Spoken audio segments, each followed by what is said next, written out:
And we are live. What's up, guys? Welcome to the FreshandFit Podcast. It's Money Monday. We got Brandon Carter in the house and Derek Moneyberg. We're going to talk about the 10 Commandments of Wealth, guys. Let's get into it, Let's go.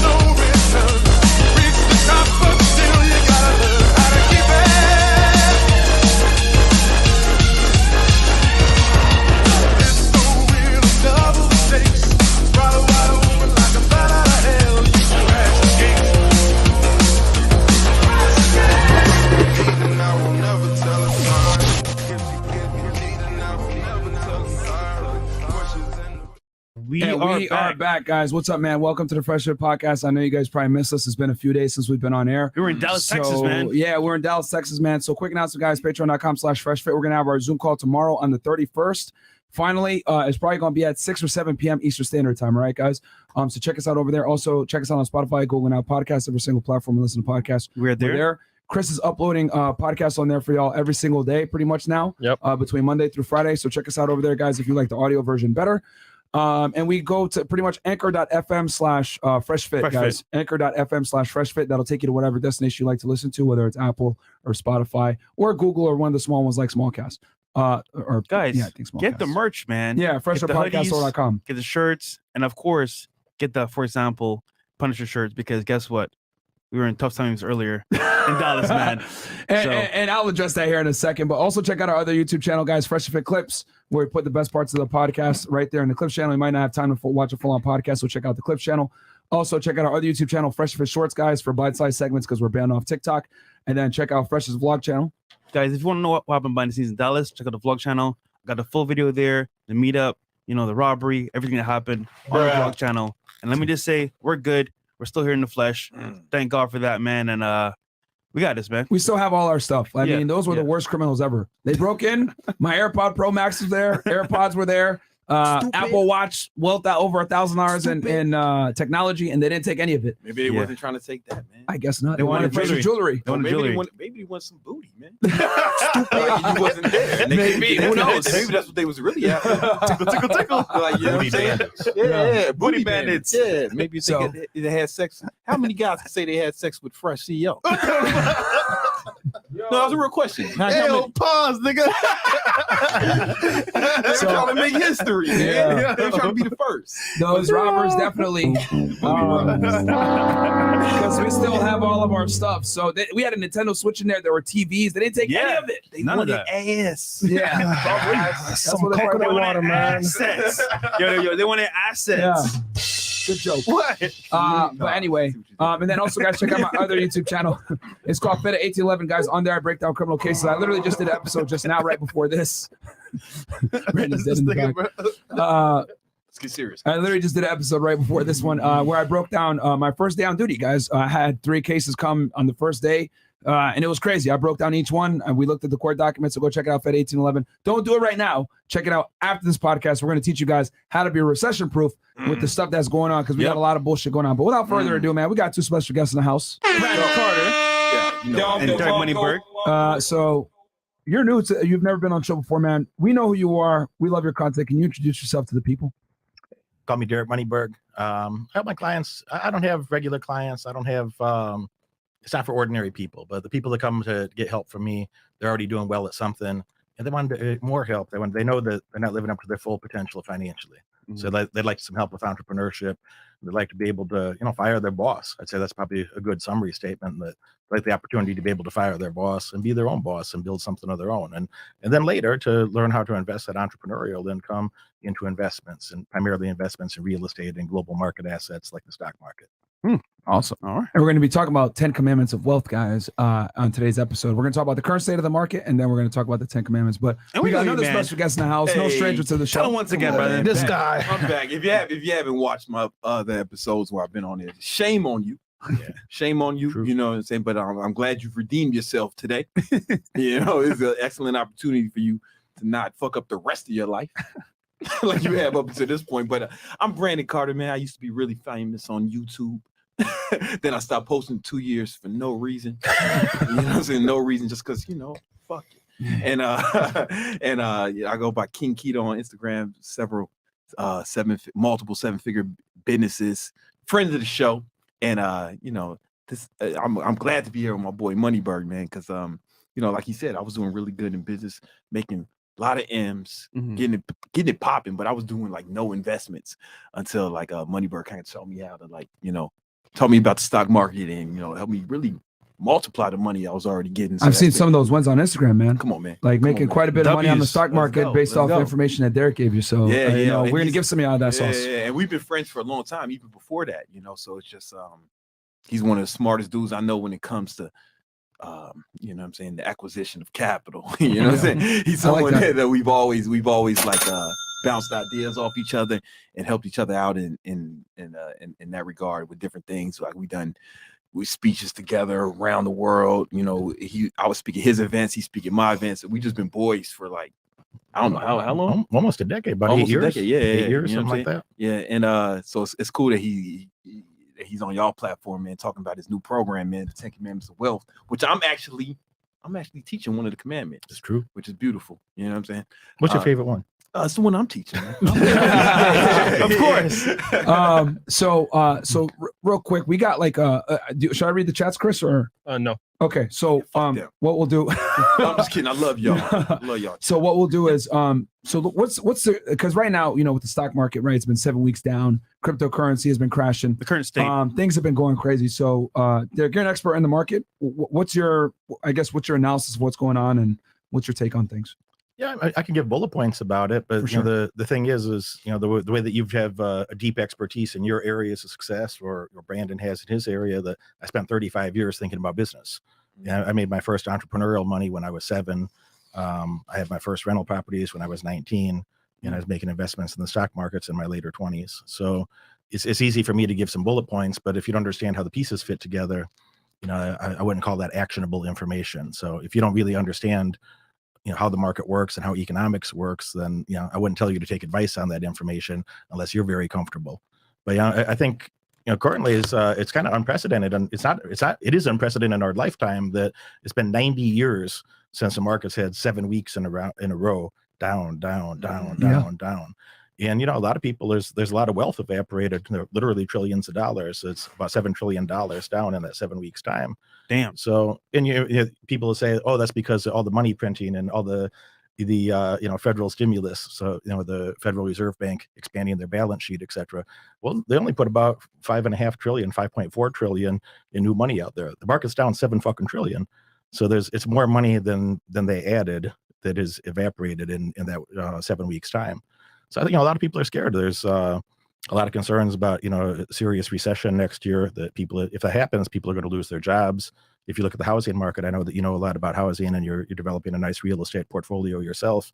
And if you look at the housing market right now, with rents going up as much as they are, and then interest rates rising, it's about 45% more expensive to buy a house than it was a year and a half ago. Yeah.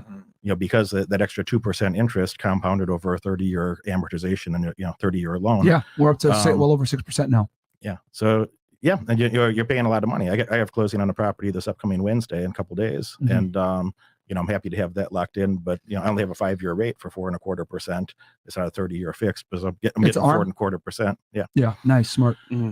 But I don't. We'll see how things go 5 years from now. I might be really happy about that, or I might regret it in 4 years. And, I don't pretend to be able to predict the future. Nor could Warren Buffett, nor could any Federal Reserve chairman. So we'll see what happens in a few years. But right now, there's a lot of concern that later this year and next year there could be a serious recession.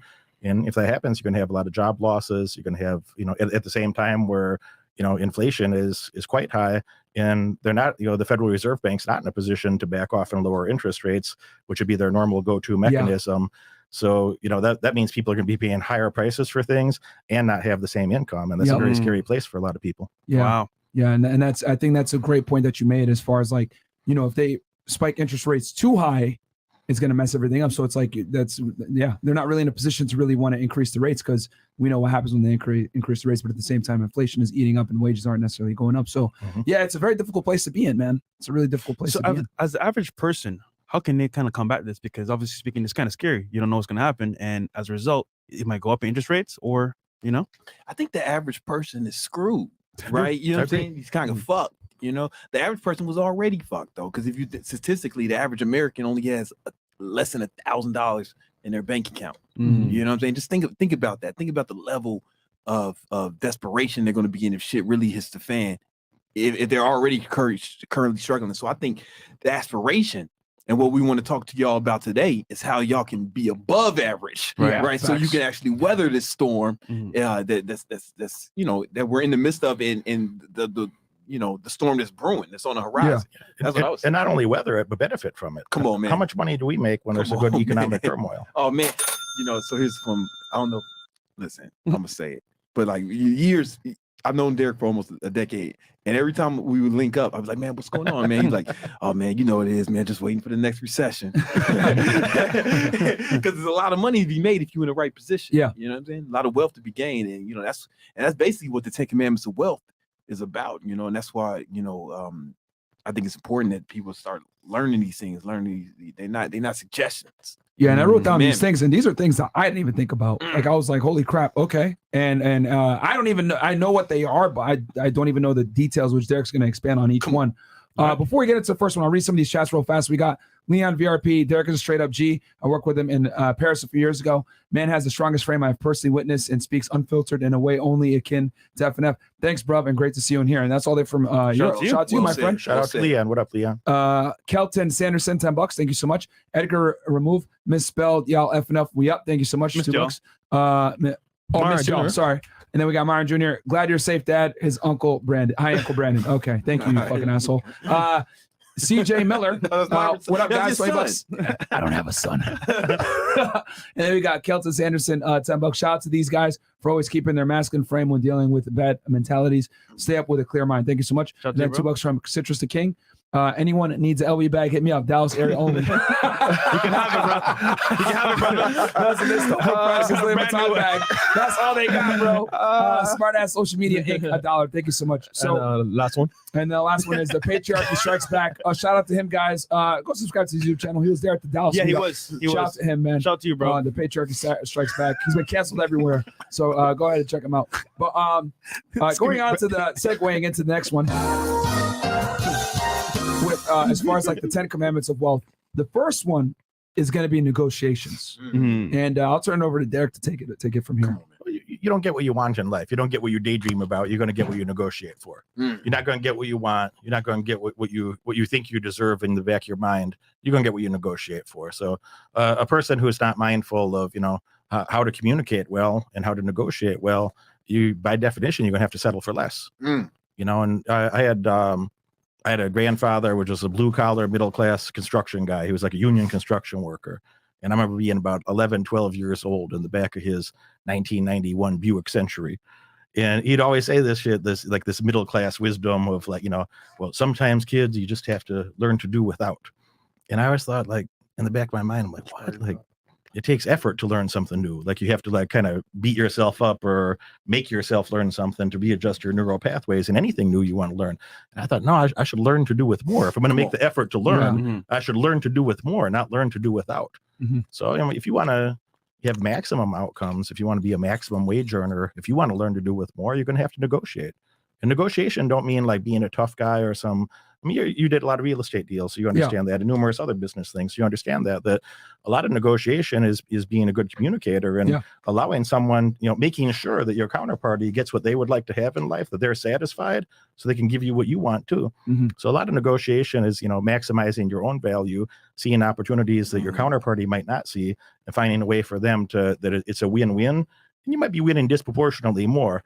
But you have to make sure the counterparty gets what they want to have so you can get everything that you'd like to have in life as well. You're not going to be able to do that if you can't communicate well. You're not going to be able to do that if you can't negotiate. You're going to have inferior outcomes. Yeah. And that's not even just in business, right? That's just in life in general. It's important for your dating life. It's important for your relationship with your friends. It's important for your respect within your family. It's it's important for your business. And I hear a lot of guys, and they'll say stuff to me, or I hear them saying like this, like, happy wife, happy life. Stupid. Yo, get the fuck out of here. He's like, you can't, what if you had enough money where, I'm saying, no matter what, you don't have to negotiate with her. And she's just happy because you balling, because you rich, or what if you can come up with a better, you can set up a better frame because you're able to maximize your income, and it's like, of course you're going to be happy with a baller, Let's focus on that aspect for just a moment, because you think about negotiation regarding relationships, and not only your ability to get the sort of woman that you'd like to have in your life, not only the ability to be able to choose a high quality partner from several available options, but once you have that, presume that you have that high quality woman, the type of girl that, maybe when you were younger and less successful, maybe you only dreamed of, but presume you already have her. Now, when you and I have our girls and we go through life and do what we do, I don't tend to wait in line anywhere. Do you? No. Do you wait in a lot of lines? No, not too long. Do you, when I go to say a UFC fight, I'd like to sit in the front row. There's a lot of rows. There's rows way back there. I like to sit in the front row because I know a lot of the guys, and they come say hi to me, and they can't say hi if I'm up in the 200 section. I didn't even know you there. So I'm going to sit in the front row. I'm not going to wait in line. We're going to go through a separate entrance where nobody else can go. I'm going to have the special wristband to go get the free drinks that cost thousands of dollars, but the free drinks in the baller lounge where all the fighters and the announcers and everybody else goes on break. So I don't know. I've had, not to be long-winded about it, but I had a girl once who was disgruntled for me with me. Maybe she had good reasons to be. Yeah, maybe. Who knows? But she's a little mad and thinking about maybe she might go see somebody else, or maybe she'd be better off without me. Explore her options. Yeah, I was gonna hoe, right? She's a nice girl. She was a nice girl. No, she was a nice girl. And I said, listen, I understand. Like, you might want to go date somebody else for a period of time, and and probably you'd have a great time for a month or two. Probably you'd have a fantastic time for a month or two. It'd be somebody new in your life. Something it'd be fresh sex, fresh adventure. But the thing is, 4 or 5, 6 weeks later, you're going to go to a restaurant and they're going to say, hey, we have no availability tonight. And if I was there, we just would have sat down anyway. But when he's there, he's going to say, darling, we have to go somewhere else.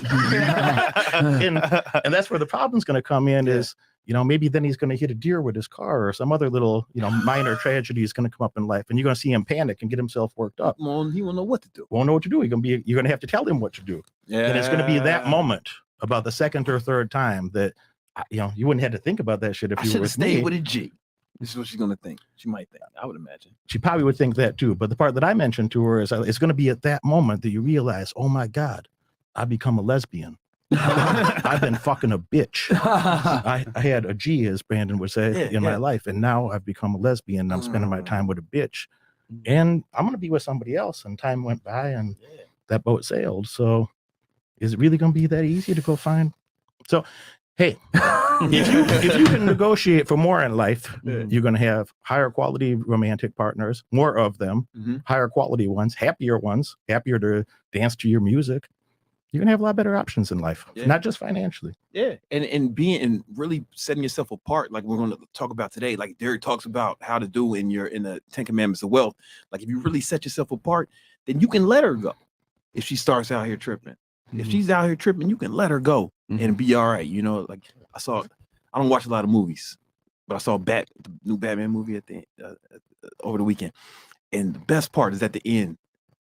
Cat bitch. Spoiler alert. I'm sorry. Spoiler alert coming for you guys. Spoiler alert. Spoiler alert coming for y'all. Cover your ears. Cat bitch was like, cat woman. was like, yo, at the end, she was like, yo, listen, how we go upstate, we do this other shit. And why don't you just stop being Batman and following your purpose and saving the city and doing, and he just kind of looked at her. He didn't say shit. And she was like, all right, cool. Nope. And then you see at the end, they drive in other directions because, Batman is going to do Batman shit. I ain't going to be out here do cat hole shit with you, man. What the fuck are you talking about? But he let her go. Yeah. He let her go. And you can see, like, it hurt him, right? But he made the right decision, man. He's fucking Batman. He's a fucking G, man. He can't get another hoe, right? And he's a billionaire, right? He's a G, right? So it wasn't like he didn't give a fuck. You saw the pain, but he made the right decision, right? You got to be good enough in every aspect. So you can lead some hoe who's talking crazy if you need to, you know what I'm saying? In order to follow your vision. I'm sorry, cat hoe, to follow your vision, you know what I'm saying? If you need to, you know? No, That's a good absolutely. point. That's a good And, point. you know, in the book, The Art of the Deal by Donald Trump, he says, you know, you need to be able to have the power to walk away from a deal. That's when you really have leverage. Yeah. So I think that's very important. And whether it's, you know, a business deal, dealing with a girl, whatever it is, the power to be able to walk away is probably your ultimate weapon. And it's what makes you powerful at the negotiation table, is that you can walk away. And if you master the 10 commandments of wealth, like that Derek talks about in this program, you know, and it's actually on sale for Fresh and Fit's audience. You know, you don't have to do it, but you know, whatever. Maybe you're happy with where you are right now. But if you master these 10, you'll have that. Mm-hmm. You know what I'm saying? You'll have that ability. Just let a bitch go, man. Sometimes you gotta do that. It's funny because a lot of guys wish they could get to that point, but they're not there yet. So raising your value and becoming that guy, you can actually do it. Yeah. That's very You important. can do It's it. very important. So that takes us to the second one, which is management and leadership. Mm. If you can't lead, what are you going to be by default? If you're not the leader, then what are you? Follower. It's a good question. Yeah. Oh, Follower. so if you're not the leader, if you're, I mean, you had a female conversation, so I'll continue that theme for just a moment. But like, you know, if you can't lead the relationship, what kind of quality woman, you know, in your experience, gentlemen, what's the quality of woman that likes to follow a man around and, you know, who wants to lead the man, and Masculine. wants some. Come here, nigga. Yeah. Let's go over here. And even then, like, it doesn't exist. Yeah, you man. know, it like the most beautiful, what I've come to realize is that the most beautiful women, even if they're extremely masculine, whatever it may be, they still want a guy who's going to be more assertive and dominant than themselves. Women are incapable of leading men within the confinements of relationship. And if they Nah, do, they they're don't not respect happy it. about it. Yeah. They're not happy about it. They don't respect that guy, and they're not happy about the relationship, and like, you know, it's probably nothing much more depressing to her that she gets excited about some dude. She gets excited, like, you know, he has a little fantasy in her head about how things might be and the adventures they might have, and then she realizes he's a bitch. And you know, if you're not going to be the leader of a relationship, you know, you're going to have to settle for, you know, there's several tiers of downgrade. You're going to have to downgrade several points there, you know, not only in physical appearance, but also in personality, in terms of happiness. And you won't have one of those happy wives or happy lives. Forget about that shit. Forget about any of that shit. And then, you know, again, the first person you got to lead is yourself. You know, and I'll go back to the negotiation part is if you can't negotiate with yourself to do the things that you know you're supposed to do when you're supposed to do them, whether you feel like it or not. You know, if you're part of this culture that's more concerned about your feelings than your goals, I mean, success is not for everybody, you know? It's not for everybody. Success is not for everybody. It's true. If you like your feelings more than your goals, if you're concerned about your short-term emotions more than your goals, then, I mean, just you know, maybe skip this episode. Maybe this ain't gonna be, you know, probably you're gonna cry and shit. Yeah, man, the drunk hoes will be on later, man. Yeah, You're gonna talk about shit. You probably, if you like your short-term emotions more than you like your long-term goals, you know, I feel sorry for your future. And you know, if you don't mind having ugly kids and you know, a low quality, you know, a small house and a used car and a big wife. I mean, hey, because you can be a below average guy and still get one of them fat hoes. Yeah, you can have like a small house. Yeah, you could have a big wife, used car, used minivan for your ugly kids. Somebody got to fuck these old fat ugly bitches, right? You know the funny thing, if you can't negotiate for your maximum wage. I don't want to talk about minimum wage because that's for losers. We're not going to talk about minimum wage. Man, not these guys. If you're not going to negotiate for your maximum wage, then you're going to be stuck with a mediocre wage at best. Yeah. And if you're going to have, you know, what else is going to be mediocre in your life? Man. If you're willing to settle for that, what else is going to be mediocre in your life? You're going to have the best of everything, doing a bunch of mediocre shit. Is that how you build them shoulders? Is that how that works? No. That's not been my experience. It's not been my experience either, man. So, you know, if you're going to settle for mediocre shit, then just expect your life to be full of that. And, you know, and mediocre means that your girl's a 5. Mediocre means you earn 40 G's a year. And if she'll fuck you, she'll fuck anybody. That's true. You're right. So it's like now there's like no competition. Like you got to be worried about everybody. Because a guy, you know what I'm saying? If she'll fuck your goofy ass, then she'll fuck anyone, man. And like you know what y'all talk about, hypergamy, yeah, hypergamy, all that shit, hypergamy, all that shit. everybody's better than you, right? So like, the first chance she get, man, she'll go from you to the motherfucker. Oh, this motherfucker's on the fries. He's doing the fries. Probably the rest of You got the mop. He's got the fries, so he's going someplace. Now she fucking the guy with the fries, and it's an upgrade. Fry Cook might be running the grill soon. Come on, man. You never Still know. upgrade from the mop. You know what I'm saying? You know what I'm saying? So if you fuck your poor goofy ass, man, who wants you? Yo, and That's a good point, and though. I don't want to say this too, because you brought up a really good point. Mediocrity snowballs, guys. Yeah. You got to understand that when you do like, and this is why I say all the time, it's so important to like have your mindset right, because your mindset is going to be foundation to everything else you do in life. So if you're a loser mindset, you're not going to take your ambition and create something tangible, whether it's a business, a physique, making more money with scaling up your business. You're not going to, mediocrity works in waves, man. So it's true. If you're a loser from a business standpoint, more than likely you're going to be a loser in other endeavors in your life. And that's going to attract what? Other loser people into your life. And who are the loser people? The fat hoes that y'all don't want in the first place. Yeah, yeah. You know? You got to settle for them, man. You gotta hang settle out, for them. you gonna hang out with loser ass dudes. Are those going to be the most loyal people? Come on, man. Are those people that are going to inspire you to be your best self? Come on, Are man. those people going to be maximum wage earners or mediocre wage earners or worse? I don't want to talk about minimum wage. Oh man, don't those, talk about you know that. what I'm saying? They might as well just turn this shit off if you're, trying to work at McDonald's or do some minimum wage. Guys, I know this sounds fucked up. A lot of you guys might be offended by this conversation. 40K a year is mediocre, whatever. That's fucking average. And that is mediocre because we're talking about building an abundance of money so that when the recession does fucking hit, you're not sitting there crying over $5 gas. I want you guys to be in a position when they say $10 gas, you're like, yeah, whatever. And if that's you right now, as long as you're not happy with it, right? Anybody who's out here working, making money, if that's where you at right now, cool, right? That's But fine. let's elevate. yeah. You know what I'm saying? Let's not settle. You know what I'm But saying? my thing is, you can say, okay, cool, I don't care about it, whatever. I'll stick to my current plan. Here's the problem though. There's a big divide between the rich and the poor. And I would say the middle class is almost like gone at this point. So either you do or die. Because at this point, bro, you're gonna be either poor or rich. Oh, it's only gonna get worse, man. Like when who like think about when shit gets bad, like if we hit a real recession, who's gonna suffer? Is the poor people? Nah, the government's gonna take care of the poor people. They always do. It's hard, like, especially in America, it's hard to like really, really fail. So the real poor people, they're gonna be fine. Right? They won't notice significant change. Yeah, they'll continue to get their on Section 8. welfare. They'll continue to get their Section 8. They'll continue not pay their rent. They'll continue to get evicted by people like me. The rich, Whatever. You know what I'm saying? You're gonna be kicking motherfuckers. I'm going to out be the crib. kicking them out, yeah. And the rich people, we gonna be buying more shit because we got money and we gonna be trying to capitalize on it the way Derek teaches you how to do in the 10 Commandments of Wealth. It's the middle class that suffers the most. Yeah. So true. Every fucking time. Every time, because there's more, they bear the burden of this shit. You know what I'm saying? And real talk, I want to say this real quick too. The guys that are making that 40 to 100 some $1,000s a year, you guys aren't fucking safe either making six figures because they're going to tax you at a higher rate. True. You're going to be in that weird wiggle room where like, oh, you make enough where you're barely stable. We're going to tax you at a high rate. You know what I'm saying? So for you 6-figure earners, this is what he meant when he said, I coach guys that make money that want to elevate to the next point where you need to get to that next point where you don't feel the effects of the recession as much. Go ahead, Derek. Sorry, I know you have something. There's about 3 things I wanted to say, but I totally agree with that. That like if you're making 10 G's a month, that's a nice start. Okay.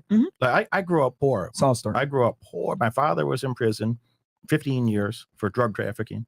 My mother was not the best mother. And I grew up in welfare on one of these fucking Section 8 houses and, free turkey delivered for Thanksgiving. And I hated that shit. Sometimes the phone was turned off. This is before cell phones because I'm old and shit. So before cell phones, the fucking phone is turned off. And like, you finally made a friend at school and they're like, oh, I'll call you after school.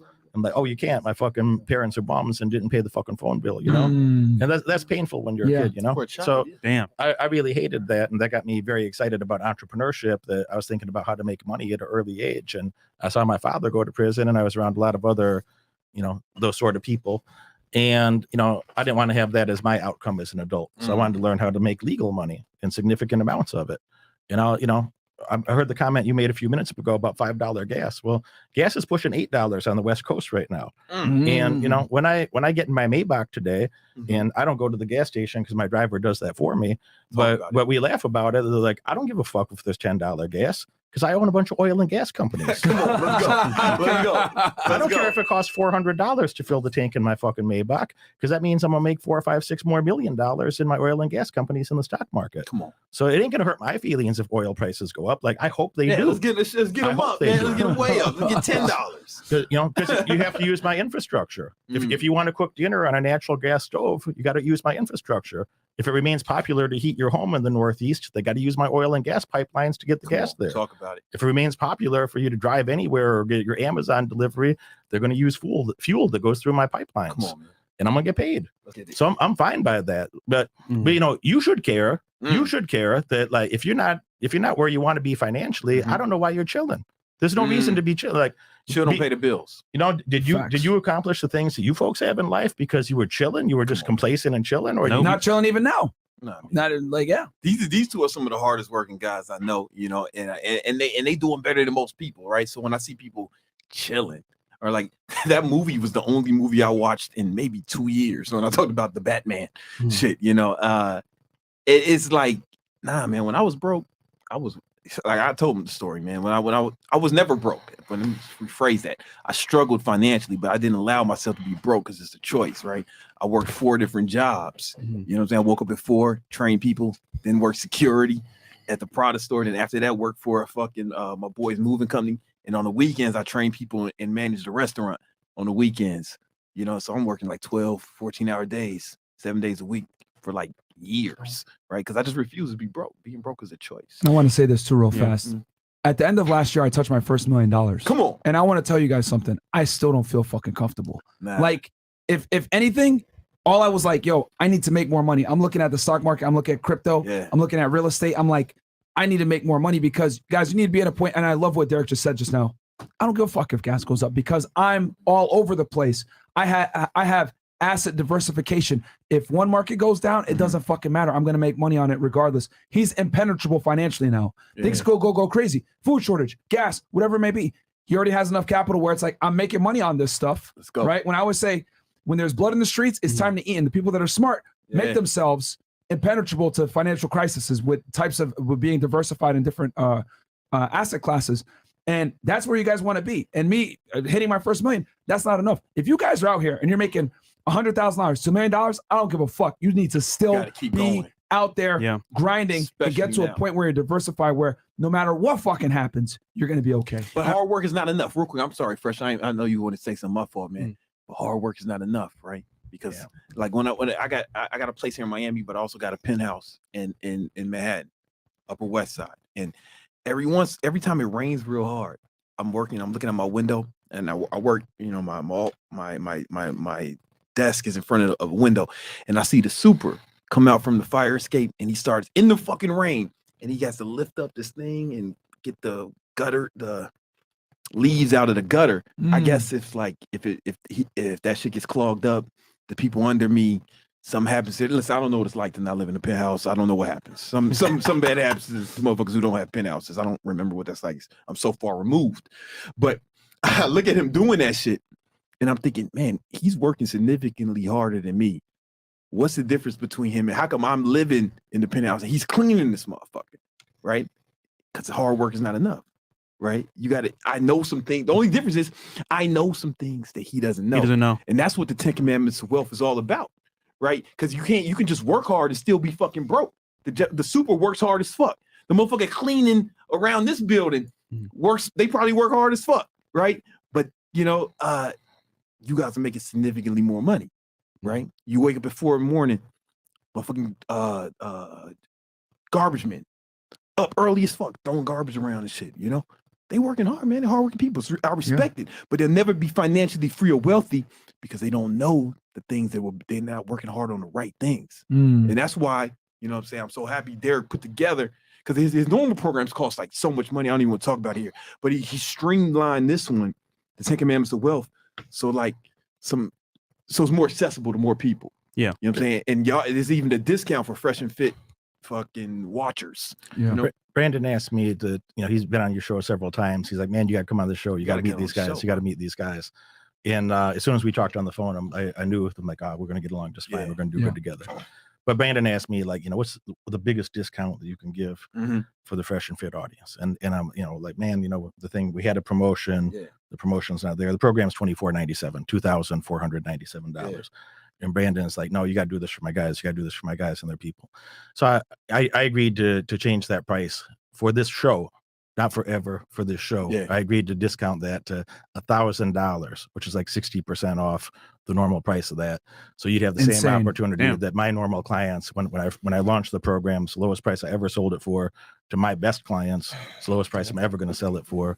Is it, do you want to share a link with them or for somebody who's serious about that? And the link is in the description below, guys, to get in there. I mean, $9.97 to be able to learn this type of stuff is fucking incredible. It's $1,000. It's not $9.97. Yeah, and the reason $1,000. They know. And I say that intentionally, kind of ridiculously, is that if you don't believe in your future enough to invest $1,000, you're fucked to have a better future. You're telling me you want to be a millionaire and you don't believe in yourself enough to spend $1,000. But you made a very good point earlier, Derek. You said, you can't lead yourself. How can you lead others, right? And the point is that, like, leading yourself means, for example, to get initiative. For example, hey, I'm not where I want to be. How do I get there? Guess what? The guy in school teaching you never had a business. Come on, man. But someone that's a millionaire is telling you, hey, hop in here. I'm gonna teach you what I know. Yeah. That's important, man. And that's why it's important for me, like, because usually I try to give a lot of game every time I'm on this podcast, right? And then some people, my program is only for online trainers, right? But I know, a significant amount of these people don't want to be online trainers. So I was like, let me try to get Derek on here, right? Who can talk to, because I really like, not only do I fuck with YouTube, you know what I'm saying, but your audience, like the guys who watch this, I know what they about, I know what they on. I talk to a lot of them, they hit me up, and I was like, man, let's do something for this audience. You know what I'm saying? I know who it is. A lot of them is brown people, right? Like us. And I'm just be honest, and it's like,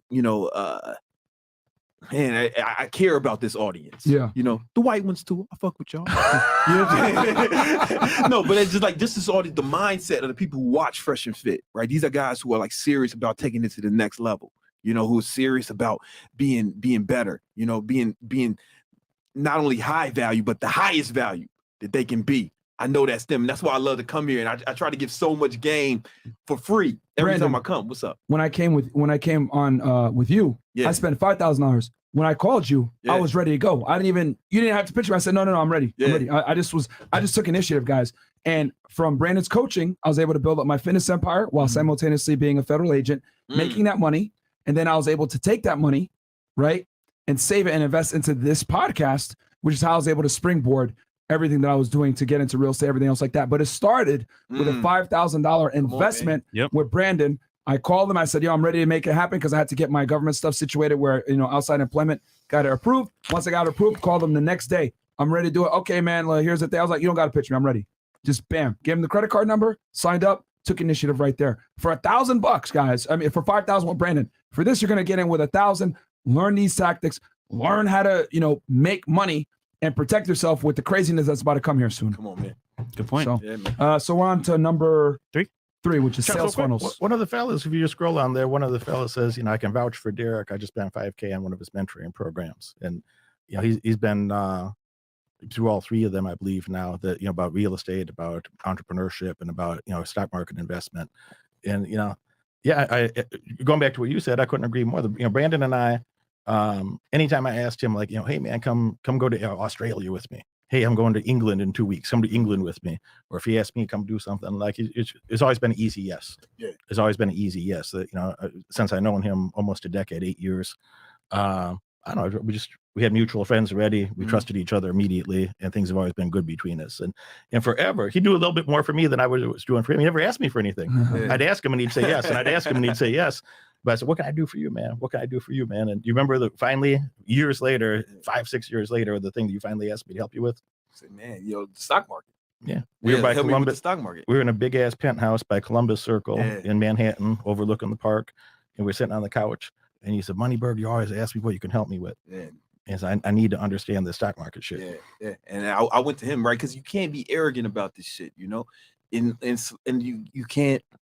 You can learn a lot from YouTube and books for sure. Like, absolutely, YouTube's a great resource, and I'm a avid reader. I've read like 2 books a week for like 15 years. No bullshit, and it's awesome. But at the same time, it's like there's a reason we don't trained Navy SEALs be like, listen, I want you to read these books and watch these YouTube videos, and then we're gonna send you to war, right? No, they train with former Navy SEAls, people who already did it, you know. And that's what, you know, anything I'm real serious about, any area of my life I'm real serious about, I hire a coach even to this day, you know, because that's how I learned it fast. I learned that from Ty.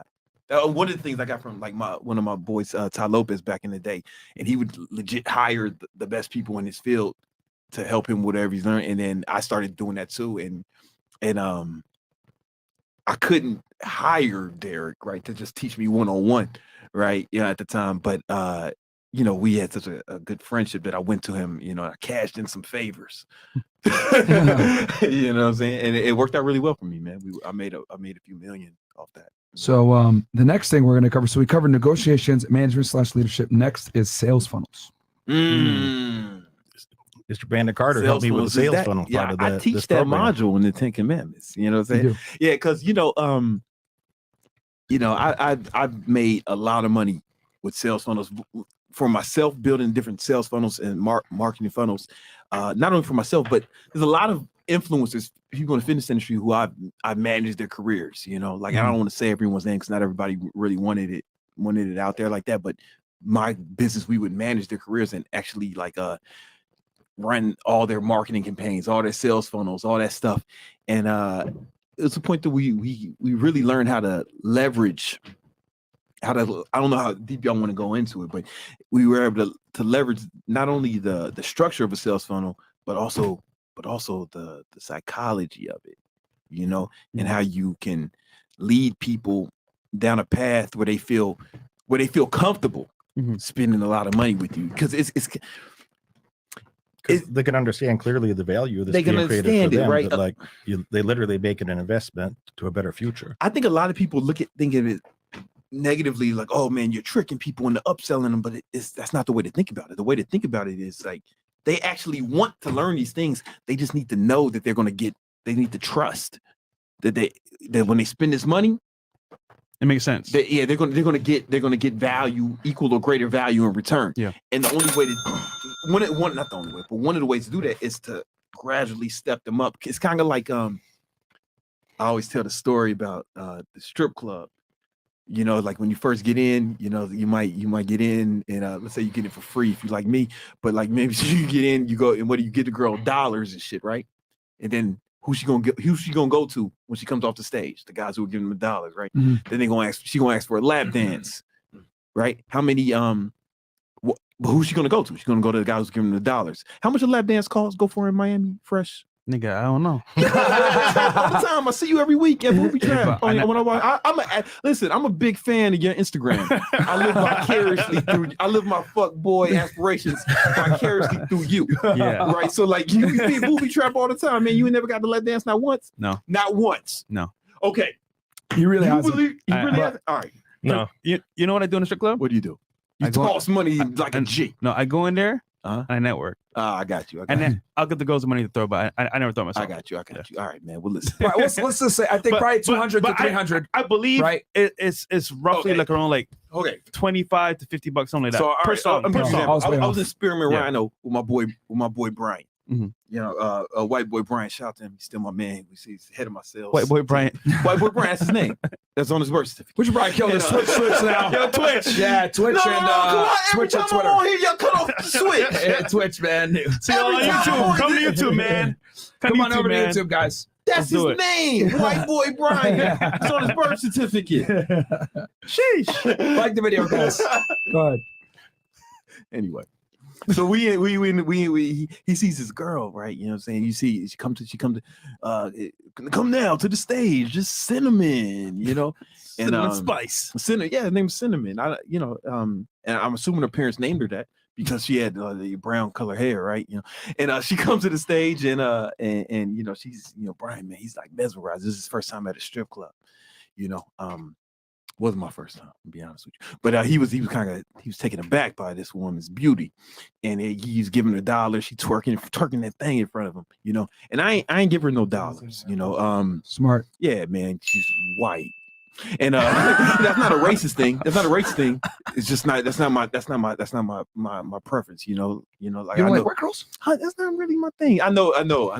You see me with some white girls. Like I know you see me. I wasn't gonna say that. Me with a few white girls in the I bed. wasn't gonna say that. You don't It's not dabble in my light. preference. White girls, It's not going my preference. wild. If you know me, man. You don't dabble in light, guys. You're double light. If you know me, man, you know how I do. Yeah. Black queens only, guys. Listen, you guys. I know you guys. Oh, are we going there? All right, let's not go there. Let's go there. Anyway, Brian was really into this girl. All right, and he was giving her $1 while she was twerking that thing. Right. Then she get off stage, man. She looked right in. She get off stage. She looked into Brian's eyes, but more like she looked in his soul. Right. She came straight to him, asked for a lap dance. I think he gave her like $20 at the time. Bam. Then she said, "You want another lap dance?" He said, "Yeah," over and over again. Right. Then he's like, "You want to go? Yo, Fresh, man, what happens if you get like 3-4 lap dances from one girl in a row? What happens, Bro, you spend money. All right, he might be telling the truth. No, all right, they asked you if you want to go to the VIP room. Oh, Right. Oh, there you go. Yeah, all right, cool. So she go to the VIP room. I think he spent like $150 in the VIP room. Oh, right? shit. Bam, he's getting it popping in there, maybe more. Right. I end up in the VIP room with one of my African sisters. I know you guys don't like black women, but I went to the VIP room. I was supporting my black queens of course. as usual. You were dabbling in All drugs. right. And then and I get out, and I'm like, "Yo, Brian, where you at?" He said, "Yo, I just left with the stripper." I'm like, "Oh shit!" It was a weird mix of pride and jealousy I was filming. This is all gonna make sense. This is all gonna make sense when it comes to sales funnels. I'm tell you what. And then so I get back to the hotel room. My hotel room was right back him. I get in the Uber back, and then I see him open the door as I'm walking in the hallway, and Cinnamon comes out. Brian ain't wearing no shirt. I was like, Jesus, man, like. I know she was hot, but like he could. that was fast, yeah. And then she walks by, and I was like, "Yo, what happened, man?" He was like, "Nah, she wanted like $1,000." The ultimate sales funnel. First of all, from what I hear, that was a deal. You know what I'm saying? From what I hear, she was giving him a good rate. From what I hear, and shit, I almost said, "Hey, yo, I gotta." You just point and laugh But at of him? course, she was white. And I did. Had she been one of my sisters, I'd have to support a black-owned business. All right. But here's the thing. Now here's how this all makes sense. She didn't just go straight to him, and offer him fucking sex for money, right? She worked him through a sales funnel, right? Yeah. It started with $1, worked it way up to a lap dance, worked his way. Brian felt, it would have worked. Listen, anyway. She just It's didn't close. Yeah, she got a lot of money out of Brian, but she didn't just start. They never start with like you want to go to VIP. They start with a dance. They build it up, and what we do with sales funnels, especially online, is we show you how to build that relationship. Because once he saw her twerking that thing the way he liked, he gave her $1, so he knew that the lap dance would be something that would work well for him, and then he liked the lap dance, so he knew the VIP would be a good experience. So he felt good about the purchase, right? So it's just a way to help when you have the right sales funnel, the customer actually feels good about taking the next step. But if she would have just went straight to VIP, he'd Oh, said hell no. nah. You know what I'm saying? But she worked her way up to that, and everybody ended up happy. If she called him at it. Listen, he had too much pride. he had too much pride. I think I heard he got a good deal. You know what I'm saying, for what I hear. Yeah, okay. Anyway. But no, that's very true. That is a sales funnel. You need to learn how to set that up both online and in person. You don't always just want to go for. There's a reason Apple doesn't have ads for their most expensive computers, right? Bam. They get you in that ecosystem first with an iPhone or some smaller, right? And then once you're in that ecosystem, then you probably feel good about getting like one of their most expensive computers, right? Right. Yep. I would just add that the reason that will work consistently over time, the reason that you can do that, some of my best clients give me hundreds of thousands of dollars in fees. And I've seen a couple of comments on here, some simps or crybaby in about $1,000.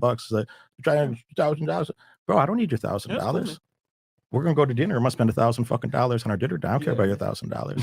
Keep your $1,000. No, it's cool, man. Pay your rent. Yeah, man. Pay your rent for a change. Keep your $1,000. I don't mind.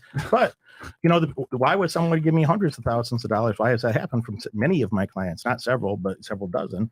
They're like, well, I help them make millions of fucking dollars. If I could help you make an extra $8 million, would you begrudge $200,000 or $300,000 go to me? No. You'd be okay with that? Yeah. Would you like to do that deal only once? No. You'd be minded about doing that, Multiple keeping times. that relationship? Yeah.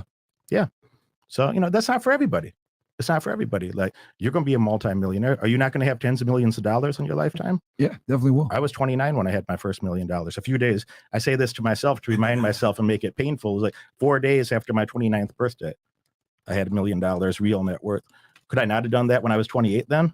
Could I not have done that sooner? Yeah. If I had shit role models, I had the terrible, like negative role models. You had every excuse in the book. I had plenty of excuses, but I always valued my goals more than my excuses.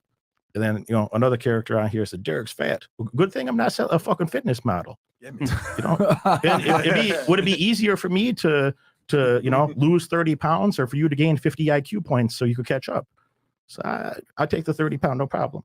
So, when somebody says something like that, when you're trying to help somebody with their financial future, they say that guy's fat. I don't know, not really, but what does that say about that person? Like, and you've lost a lot of weight too. You're doubting yourself, homie. You're not doubting me. You're doubting yourself. You're not doubting us. You're not doubting our ability to go find some more money and have a bright future. Yeah. You're doubting yourself. You're making an excuse in your head that's a little thing to alleviate the pain of knowing that you've been an underperformer for far too long. You've been misguided and undecided for far too long. Your future is about to be shook up and tossed out like a pair of dice, bitch. What's next on the list? Next one is, all right, so next one is going to be e-commerce, but I'll read these chats real quick, and then also guys, do me a favor. I'm gonna run to the press. Yeah, go ahead. So we got $20 here from the Patriarchy Strikes Back. Thank you so much. That was from earlier. Go check them out, guys. Homie clicks. Good thing Myron didn't activate a FedEx case on who broke in their Airbnb. Feds have better things to do, man, than people stealing Louis Vuitton Mr. bags. Henny Dog 3. Fresh, what is the best tech field for people with no experience? I'm not gonna lie, bro. Currently, what I've seen is cybersecurity. There you go. You can get a certificate and get a job pretty much right away. Yeah. Last thoughts, $5. Question for the guests on the panel. How much time or financial cushion would legalizing cannabis nationwide or even sell abroad bring to America? That's another topic, my friend. Tony C, your shots to Big Mo, Joy X anniversary, my brother, Lakay, see Lakay, bro. All love. Happy birthday, Mo. That's why Messi. Creole.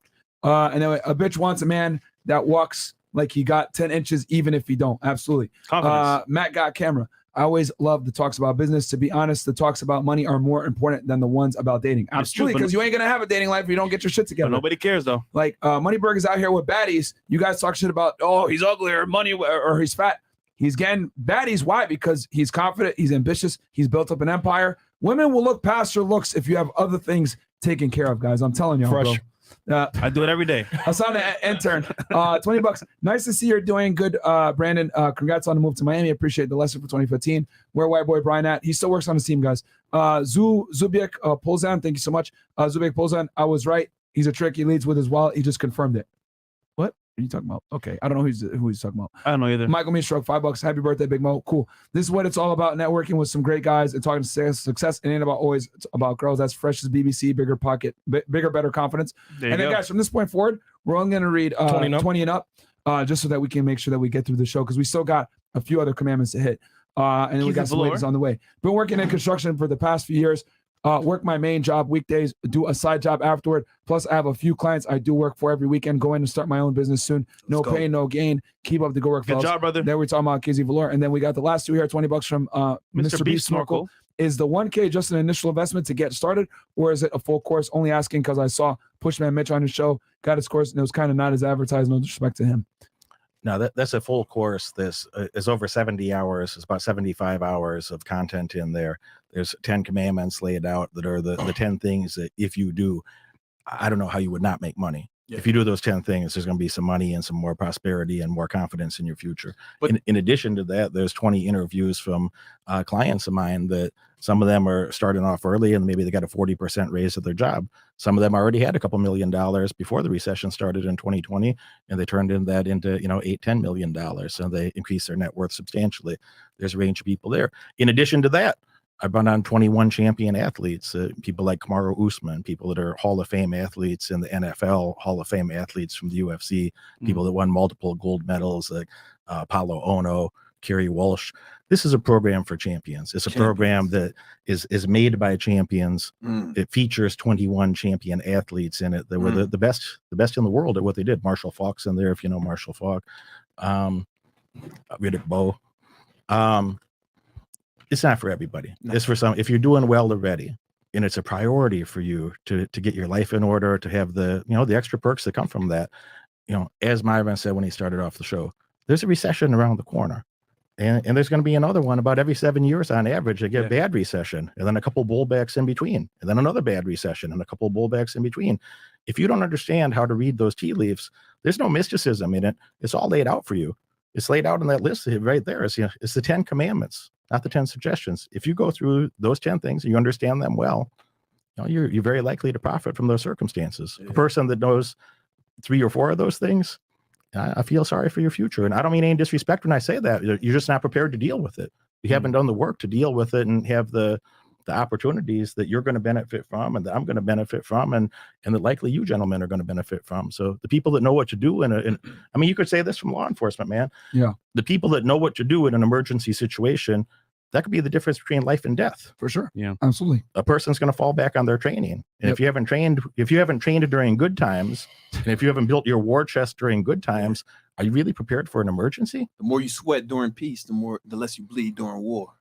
So I don't care who comes or not. If it's not for you, don't buy it. No worries. I don't need your money. Brandon just asked me, hey, help the guys in the audience here. For those that are serious about doing better, I'm here to help you. I love this community. No worries. Like, I'm be honest with you, the Fresh and Fit fucking community, the community y'all curated, I really fuck with these guys, man. Like, because most of them, the majority, I know what they on, man. They on being better, being the best version of themselves. That's what y'all preach. That's all y'all talk about. Yeah. And that's a community that I want to back. Like, I don't even be on YouTube except for when I come on Fresh and Fit. Yeah. We're gonna restart it soon.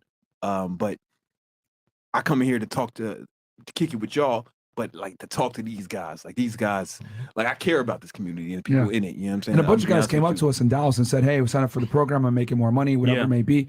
And guys, like I told you before, me and Fresh aren't necessarily experts in everything. So that's why we bring in other people that are experts in other fields to help you guys out. And here's the thing, you guys are going to get a lot of value from this podcast, whether you decide to spend the money or not. That's fine. We just want you guys to learn. But if you want to take that initiative, $1,000 in the grand scheme of things is nothing. I just told you guys I spent $5,000 to get involved with Brandon in the first place to start my fitness business, which I was able to scale up to a 6-figure career while simultaneously being a federal agent. So you don't have to do what I did, but $1,000 to learn these basic things. And look, shout out to Hassan, the intern. I saw him in the super chat. That's my man.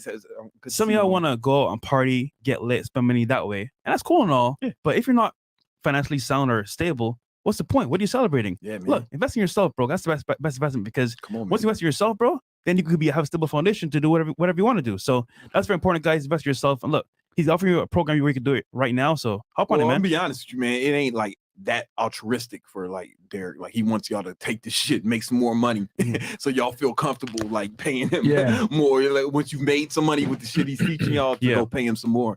And y'all feel comfortable. We ain't gonna lie to y'all. You're not gonna lie. Like he's not that altruistic, because that's what most of his students do. I can't be more invested in somebody's future than they are. I'm happy to help somebody who's serious. I'm happy to help somebody that's dedicated to doing better.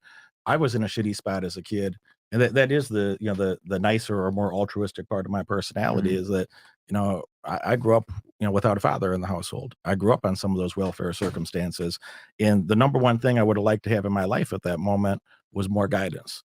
Was somebody who has been there, did something that was respectable, and could just show me a path to better ways and brighter days. I didn't have that. So I make more money in the stock market than I make from anything I do with my business. I make more money from my real estate investments than anything I do with my business. I don't do anything in entrepreneurship that's not fun for me anymore, because I don't fucking need to. Yeah. So I don't want the wrong person to come. If you have doubt about yourself, don't come. It's cool. Yeah, just take the value from the free show, guys. Yeah, I'm happy to share a lot of things. Let's go down this. I'm happy to share a lot of things that we have value add right now for no money. Didn't we just go over e-commerce? We went over sales funnels. E-commerce is like, we did touch on e-commerce. It's only the future of commerce. Yeah. It's only the future of where most transactions are going to happen in decades to come. So, right now, if you think about, digital sales versus brick and mortar sales, brick and mortar is about 83%. Digital is about 17%. They've been saying for decades that, that e-commerce is going to take over. Well, it is, but a lot more slowly than people thought. Yeah. But if you start, I think everybody here would agree, if you start a new business today, and that business doesn't include an opportunity to make money on the internet, you're missing out on a lot of money. Yeah. You're fucking up badly. A lot. You have to understand how to make money on the internet. Anything you want to do in business, you're going to have lead sources. You're going to meet people you otherwise would not have met. I have millions of followers on social media. I got over 4 million just on Instagram. People hit me up every day, and there's opportunities to meet cool people. I get invited to cool things. Some people become clients. Some people that are wealthy or famous, they see what I'm doing on there and they just want to be friends and they reach out to me. Like there's so much opportunity on the internet. If you're not taking advantage of that, it's a bad mistake. Yeah, fair enough. And then business law is number 5. Business law is pretty self-apparent. That if you're not following the law, what's going to happen to your business? Next thing you know, the fucking FBI going to show up and you're going to be like, oh, shit. And I totally agree. And furthermore, if you think about, I have trademarks, and if you have intellectual property that you need to protect, I have things that are trademarked that, when somebody steals my intellectual property, I sue them, and sometimes that's going to cost them more than their entire net worth. So you need to be able to protect your intellectual property through, trademarks or patents. You need to understand, how to set up legal entities of, what's most appropriate for you. Do you need an LLC or a traditional corporation or S corp? And, it depends on what you're doing. You probably don't want a sole proprietorship. I bet you don't own, numerous real estate assets in your own name. No. I suspect those are in an LLC. Yeah. So, if you don't understand how to choose those entities, it's not magic. But if you don't understand in detail, so I invited a gentleman on there. He's a partner in a law firm. He has decades of experience in that.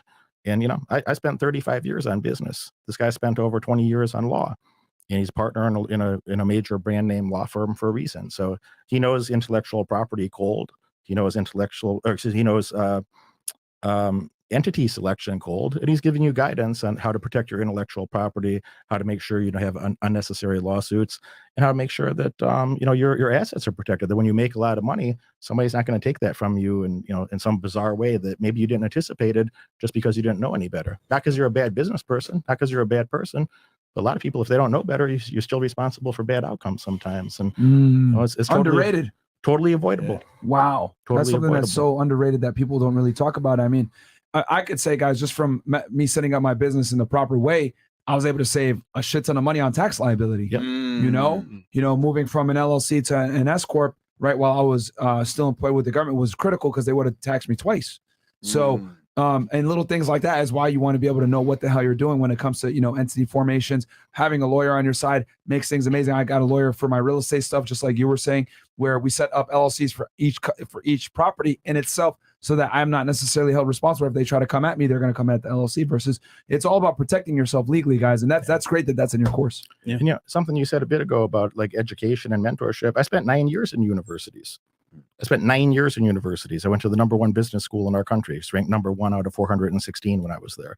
University of Chicago's MBA program. On top of that, I spent a couple $1 million on other, mentorship and guidance and self-help programs and any damn thing that I could think to find that might give me a little advantage in life and would give me a fair return on investment. But that 9 years is a lot more costly than a couple $1 million. That 9 years of time that I spent in university is a lot more costly than the couple $1 million that I spent on various things, And even in my older age, I asked Brandon to help me with, weightlifting a few years ago. And you know what? I got a lot fucking stronger. I'm 43. I can put up, on a leg sled, like a 45-degree angle leg sled. I'm doing reps, 12 times. I can put up 950 pounds 12 times at age 43. And I'm training a lot of MMA recently. That I took that on as another project that I'm training jiu-jitsu and boxing. Did I go to Bobo's gym? You've been over when I was with my main MMA coach. Did I go to Bobo's gym, or what type of people did I go to work with? You had some serious guys. Tell them about the guys you've been training with. All the people that I train with are world champions. So Paulie Malignaggi is my main boxing coach. He's a multi-time boxing champion. Jake Shields is my main MMA coach. He's a 5-time world champion in MMA. He's one of the best jiu-jitsu guys in the world. Well, I've been down here in Florida. I was at Sanford MMA training with those guys.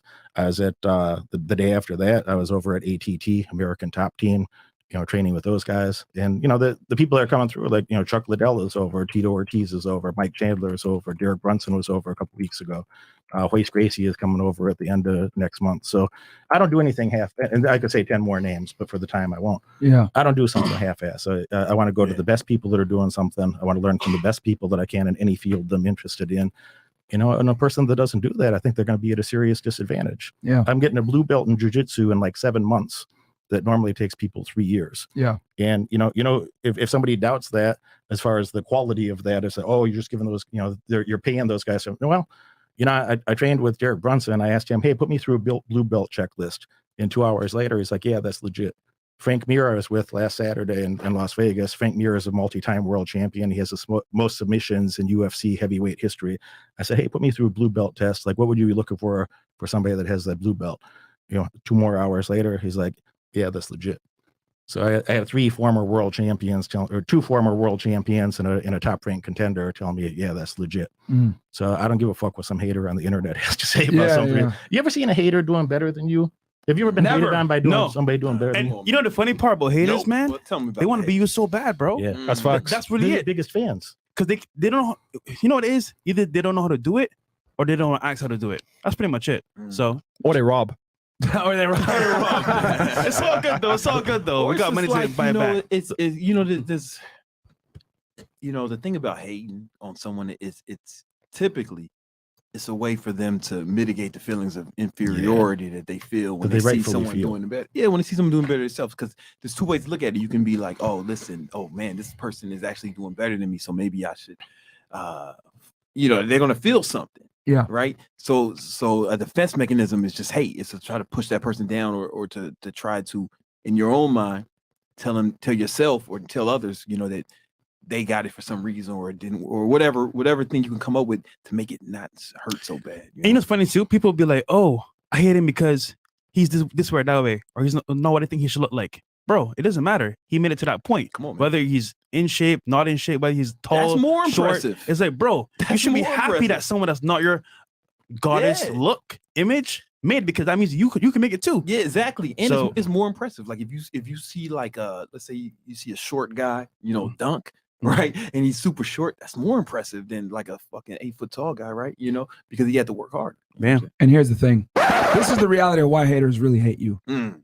Your success shines a spotlight on their inadequacy. Mm. And human beings don't like to be uncomfortable. Mm. And when they see someone that looks like them, speaks like them, might have even come from the same cloth that they were cut from, what you're basically doing is telling them, I fucking did it. Why can't you? And people don't like to feel uncomfortable for their own inadequacy. And your success shines a spotlight on their inadequacies. That's a fact. That's why they have to sit there and point the finger and say, well, you cheated or you lied or you committed crimes or whatever it may be, to be able to bring you down because your success represents their own personal failures because you're the same shit that they are. That's why the people that are closest to you a lot of the times are the biggest haters. Come on, man. That's why when rappers go back to their fucking hometown, they get killed in their own city 9 out of 10 times. Jesus because killed in his hometown. they were there selling drugs with the same fucking people, doing the criminal acts with the same fucking people, and they're like, yo, you made it out? You ain't better than me. Yeah. Bang, I'm gonna fucking kill you. That's how it is. Martin Luther King was killed in his hometown. Before we go to the next commandment, true or false? The number one thing a hater hates is himself. Absolute facts. Like That's true. 100%. Well said. Like the fucking video, guys. Wait, we got some chats here. You're Real not a quick. hater. You should Some like the good video. ones here. Okay. We got Like the video if you ain't a hater. We're going 20 and up. Before. Oh, this is from before. Okay, bigger, better confidence. It's not about the girls. Who decided that? It's cool and all, but the goal is always to clap cheeks. all right, bro. Fair enough, but Chill you out. gotta get All you gotta get your money up to be able to do that, bro. This nigga, Mr. bro. Beef. David Yao, Derek Span Facts. There is no such thing. There is so much coping for a mere 1K. Derek, thank you for helping and showing me knowledge that I never come across with YouTube algorithm. Appreciate Facts. that. Well Yo, said. guys, Yo, Shout real out to talk. David. We're in a time, guys, where this information is free on the internet, on YouTube.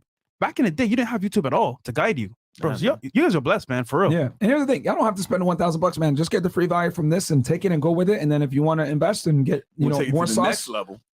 go ahead and get it. Energized C, Robert Kiyosaki had a timely video on his channel featuring one of his best friends that is stock market technical analyst, and he kept it all the way 1,000. Get the Doman Capital newsletter. Okay. All right. I appreciate the very detailed response to my chat about the course. I'm signing up now. Thank you. Shout out to you, Mr. B Snorkel. Take a fucking action. Come on, man. Mr. And then- B Snorkel. There you go. Shout out to you, my him, friend. man. Classic Mr. B Snorkel. DL Saint, I really want to know podcast. Shout out to you. Shout out to the FNF Dallas crew. They put in the work. Well done, brothers. My bad you didn't make it to the after hours. My old ass had to go to bed. LL Fresh C, I see you made it to the pool deck with the ladies. Keep leading from the front, gentlemen. I appreciate it. Thank you so much, DL Saint. And the last one here, Olu Bayo. Shout out to FNF Dallas. Yo, Saturday was a movie, but love the podcast and chat. Don't let the BS that happened bother y'all. The Dallas crew already scheming. We look forward to more meetups. Let me get it down to Marco. I got you so much, bro. Shout out to you, appreciate bro. that. All right, so the next one is micro and macroeconomics. That's 6 and 7. Microeconomics is about the decisions that you're going to make in your business. Everybody here is an economist, whether you know it or not.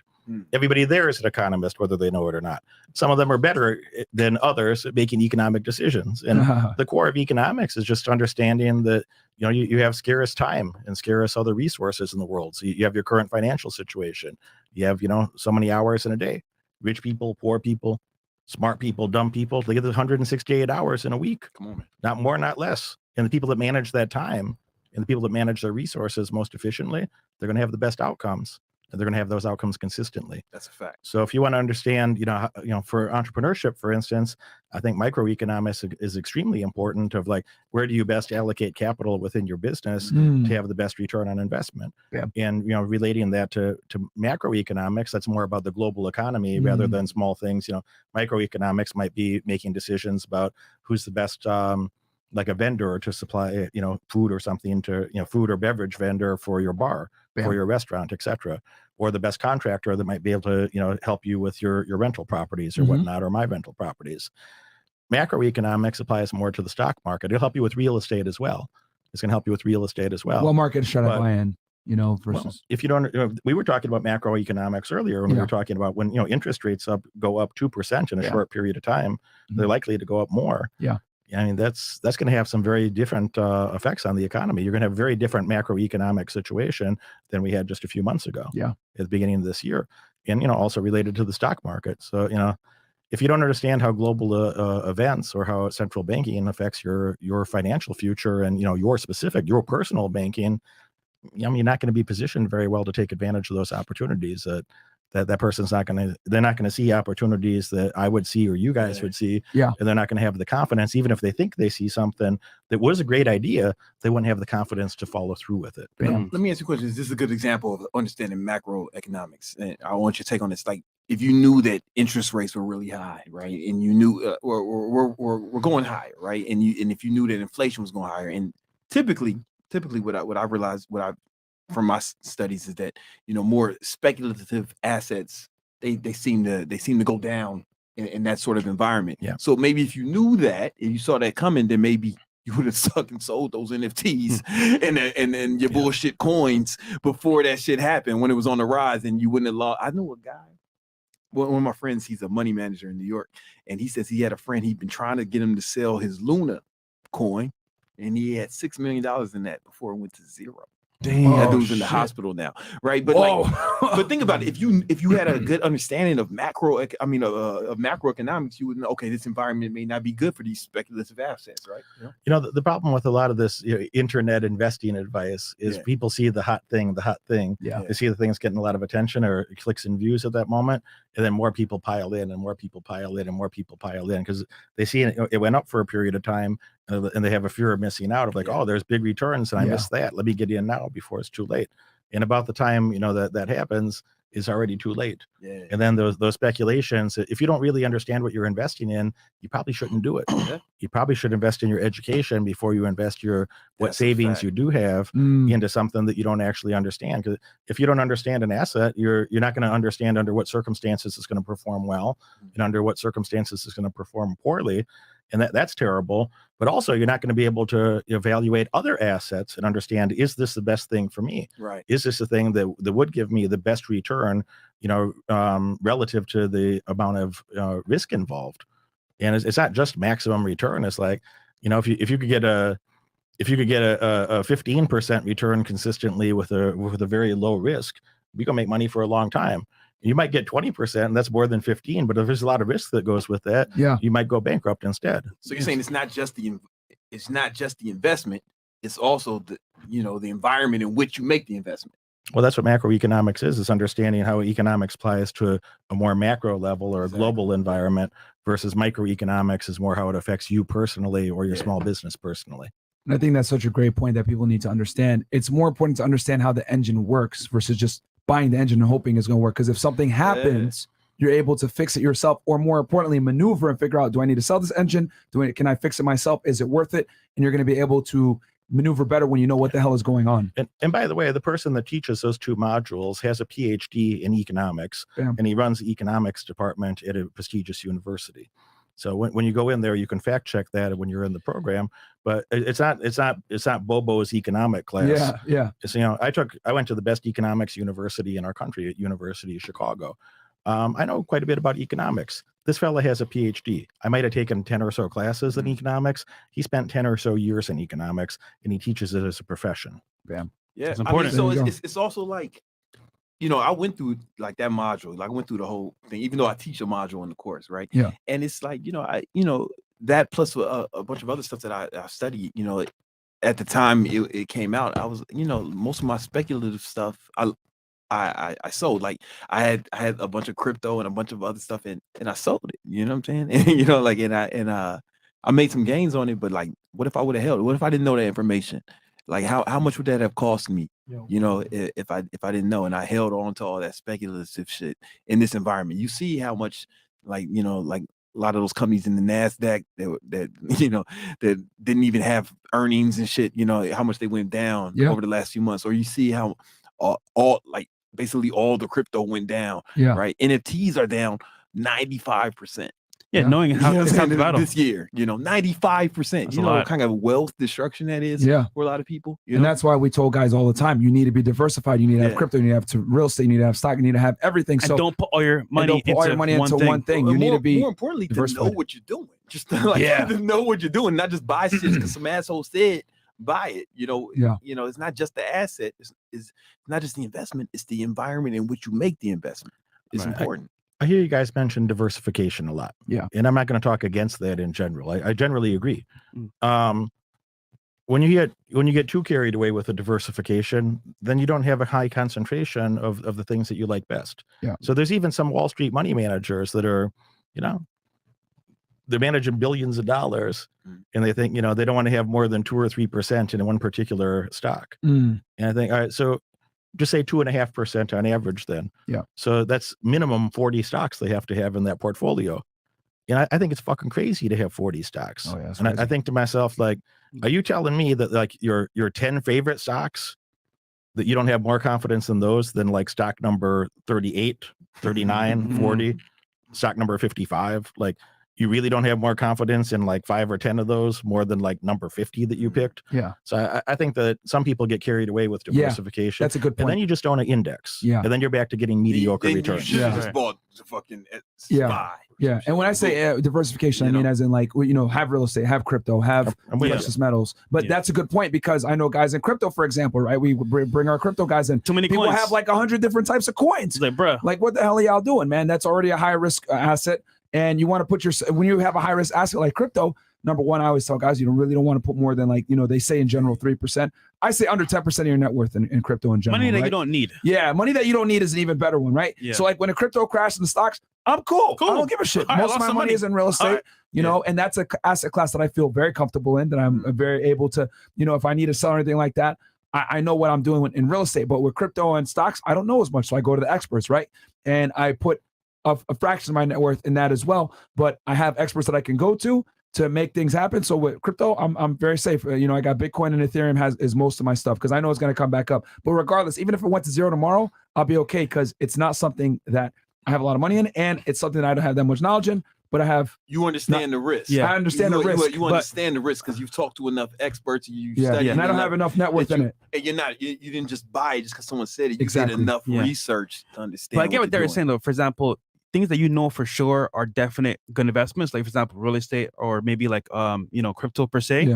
Like for me, it's cars, watches, and real estate. I know those are my go-to because I know how to operate. Drug dealer watches. That's what you put most of your investment in. Drug dealer watches. I get what you're saying. Screw you, bro. I'm fucking with you, man. But no, that's a good point. That's really underrated that people don't understand. Like, don't just buy 50 stocks. Go with what you know the best in. Yeah. And stick with that. I mean, just like you said with it, like the reason why you're so confident with gas prices is because you're like, if it goes up, it goes down, it don't matter. I'm gonna make money because you know the market in and out. So it's powerful.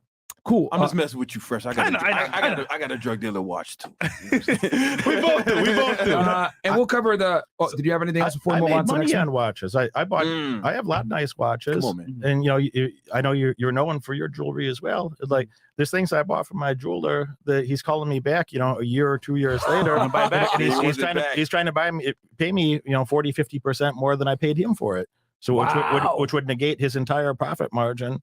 And he's got somebody else he can sell it to for more. A demand for it. We got for the a high same price. jeweler. Yeah. Dimitri, watch my diamonds. What up, homie? Can you tell him the piece because I'm just getting into the watch game, which I'm realizing that that's a whole other game. It's another asset class. I'm the poorest guy at the table when it comes to these watches. But can you tell him about that Rolex you got right there? That's a nice one. This is a Rolex President. This is the Platinum President. Platinum. 41 millimeter Platinum President. Some slight. And I don't know what's the best camera to point that towards, but this is a Platinum Rolex President. It's a 41 millimeter. They cost more. The current ones, if you bought a brand new one, they're 40 millimeters. If you try to buy a brand new one, you got to wait for a year. You can't even get one. Yeah. But I could. And truth though. And it cost you more to buy this. This is a 41 millimeter. They discontinued a few years ago. Mm-hmm. So these are more valuable than the current 40 millimeters, even if they were brand new. So Feel how heavy is it's a little over It's heavy as 100,000 hell. today. It's a little over 100,000. It's only platinum. And you bought it for how much back in the day? I'm into over 83. Maybe it's About worth 83. 110 or so right now. Bam. There you go. So that if you wanted to, not that he would need to, but he could sell it, and he bought a piece that appreciates. Here's the best part about watches, right? When you buy a watch like this, you can go anywhere in the world and sell it. So, for example, let's say his money was tied up in maybe the bank, whatever, or online accounts. He can't touch his money. He takes watches, go to Dubai, go to I don't know, Cambodia, and sell it and get money right away. Like that. Cambodia watch market. I thought You know what I'm saying? No, And you got an AP, I got plain my Jane AP. Yeah. Plain Jane, but I bought this for like 30, man, and now it's worth about 50. Yeah. You know what I'm saying? Just plain offshore AP. It's only 1,000 of these made. That's why you don't really see them. And then Fresh has a new Rolex as well. He has a plain Jane. What is that? This is a Sky Dweller. Oh, the Sky Sky Dweller. Dweller. That's just clean, man. 2022. It just came out. I'm There you a go. big fan of that Yeah. watch. Thanks, bro. That's out It's of all funny. your watches, that's my favorite one. It's funny. So I went to a Rolex store, right? Right before this, and the guy was like, "Nice watch." And this manager of the store, I'm like, "We got the same watch." I'm like, "Oh, really?" He's like, "Yo, these are hard to find. Where'd you find this?" Arm plug. Shout out to my guy. Shout out to Arm Shout out to Plug. Arm Plug. Joint is hard. All your watches, that's my favorite. But yeah, watch, that's a whole other asset class as well with Rolexes and APs and plain Janes, etc. So so now we're on to finance and accounting. Oh, come on, man. If you don't have a basic understanding of finance, how are you gonna make money in the stock I market? ain't gonna make money. So you have to be able to understand the basic terms and basic language of finance. You have to at least basic things, price earnings ratio, earnings per share, market cap. Like you need to understand the language of finance. Or And read a balance sheet, right? well, that's the accounting part. Yeah. If you can't read the financial statements, how the hell do you know what's going on in the company? Exactly. If you can't read the financial statements, like when you go to a closing for a property, I had a lot of properties that I've bought and sold over the years. Like I look at the settlement statements. Yep. I might use the same attorney for 20 properties. Yeah, but but I read everything. I make sure that I understand exactly what's going on there. I look at every dollar in the settlement statement. I literally talked to my lawyer on the way to the airport the other day. I said, "Why are there all these $3 fees? It's $3." But I'm like, why is there? There's like 4 $3 fees. Why is there $3, $3? And I don't need him to take off the $3, but I'm letting him know. That watching you, he better have an eye on that himself, So you got to be able to read financial statements. If you can't understand balance sheets, if you can't understand the income statement, then you really don't understand how money moves through a company. And if you don't know how the money moves through the company, and if you don't understand the macro and microeconomics that we talked about, how could you make a good investment? Yeah. You literally don't know what you're buying. It could put you in a very precarious situation in the future. You're not able to predict future cash flows. You don't understand what's happening now, and you're incapable of understanding what might happen in the future, good or bad. True. Yeah. And that comes back to that, what we said before. You need to understand what the hell you're doing. Like, it's better to know what you're doing, right? and then get in the market than just get in the market and not really know what the hell you're doing. Yeah. Because then when fluctuations happens or dip happens or a surge happens, you're going to know how to adapt and move accordingly based on your knowledge that you've created. You know, the most dangerous person that thinks they're an investor is somebody that they know a little bit, they know 10 or 20% of what they really need to know. Yeah. And they have a lot of blind spots. Bam. And then they have false confidence in what they're doing. Yeah. And then when things change, when the economy changes or when circumstances change, you know, they get wiped out. Yeah. And that's unfortunate. It's unnecessary as well. And it's one of two things. Either A, you don't know enough yourself, or you need to get a goddamn mentor where he's going to be able to guide you. Like with my crypto stuff, I got guys that, you know, hey, what should I do? Blah, blah, blah. They're telling me, hey, this was going to happen, whatever it may be. And I go off of what they say because I know I'm not an expert in crypto. You can't But be they expert are. at everything. You can't be an expert. You can't can't. be an expert at everything. You got to talk to people that You know know. what I'm saying? If you knew better, you'd do better. And man, you know what I'm saying? And sometimes you may not know a better person, but if you got good friends, you got people that you could trust that are successful in that same endeavor that you're trying to get into, why not ask them? Why not get mentoring and or coaching from them? You know, rich people, right, spend money to save time. Poor people, right, Spend time to save money. bam. And that fucks you up every single time because you could have learned from someone else, got there quicker. Goes back to what you said before. Let's say you had a mentor. You would have been a millionaire maybe a couple years sooner. Think about like, you know, if you make some money, you're probably gonna spend it, you know, on something, or you're gonna invest it, but that money's gonna be gone Yeah. at some point, right? Inflation may eat it up, whatever. That money's gonna be gone, but you can always make more money. Yep. Like you can get, if Facts. you got a job, you spend it all, you're gonna get paid again next week, next month, or if you got a business, you go out and get some money, you can go hustle, but you can never get more time back. Yeah. You know what I'm saying? Once that time's gone, it's gone forever. Yeah. Like there's no way you can get it back, right? So I've always been of the mind that I'll spend money because money's a renewable resource if you know what you're doing. Facts. But time is a non-renewable resource. When that time is gone, you ain't getting it back, man. Facts. You know, and you only gonna live, you know, average man lives like 70, 80 years. Yeah. You know, men don't live as long as women. 29,000 days, something like that. And the bigger you are, especially if you're like, 28,200. if Yeah. you're big and fucking muscular like me, you ain't gonna live it that long, right? You know, it's for real. Like statistically, you're just not gonna live that long if you're over 200 pounds, Yeah. right? So you might have 70 years, 80 years. You Yeah. know, you got to make it happen. You got to get it popping. You ain't got time to waste. When would be the most important time? Like, are you going to have more fun in the next decade Come on, or man. your last decade? Yeah. You So know true. What would that do for the compounding of your gains? what I'm saying? Compounded gains are that's not just an exponential chart in terms of annual percentage return over time. Mhm. It's also compounding, more importantly, I'd argue, is compounding your intellectual gains. Learning the most you can every day so you can make better decisions every day. Yeah. You can go to sleep a bit smarter and a bit less ignorant than when a person woke up today. Yep. I try to do that every day. I live my life that way. That's a fact. Additionally, your social gains. If you're hanging out with a bunch of people, you're hanging out with a bunch of hundredaires. I mean, I don't know anybody that's a multimillionaire that hangs out with a lot of hundredaires or thousandaires. Yeah. They tend to hang out with other What multimillionaires. they gonna talk about, man? What they gonna talk about? We were just talking about all of us were just talking about our Rolexes and APs. What they gonna talk about? It's true. I don't know. I mean, I got a it's G-Shock not my that I area wear of when I work expertise out, anymore. but like I I'm ain't going like out of proud touch of with it. that community. Yeah. So next we're on to, and quick little recap, guys, where we went negotiations. Next was management and leadership. Third was sales funnels. Fourth was e-commerce. Fifth was business law. Sixth was microeconomics. Seventh was macroeconomics. Eighth was finance and accounting. Now we're at number 9, which is what? Statistics. Mm. Well, statistics is the study of probability, is Yeah. understanding the probability of an outcome. How can you make an investment if you don't understand the probability of an outcome? Mm. Fantastic point. Would you buy a property if you thought hey, I could probably collect rent half of the time? That'd be a big no. Or would you like there to be something close to 100% probability that you're going to collect rent 11 months a year on average? You know? That you might have some turnover, but you're going to have some people that are going to stay there 2, 3, 4 years. You're going to have a few people that default on a lease. Yeah. And probably you should put a new tenant in there. Maybe you could keep them for 15 months on average. Yep. And it take you another month to refill that. Exactly. So that means that you'd have an occupancy rate or something like close to 94%. Yeah. Would you like to know that it's 94%? Yeah. Or would you like to be, hey man, maybe it's 50-50, who knows? Yeah. I'm just buying some shit. Yeah. So It's 100% true. then what happens in the stock market? If you don't understand the probability of an outcome, how do you make an educated investment?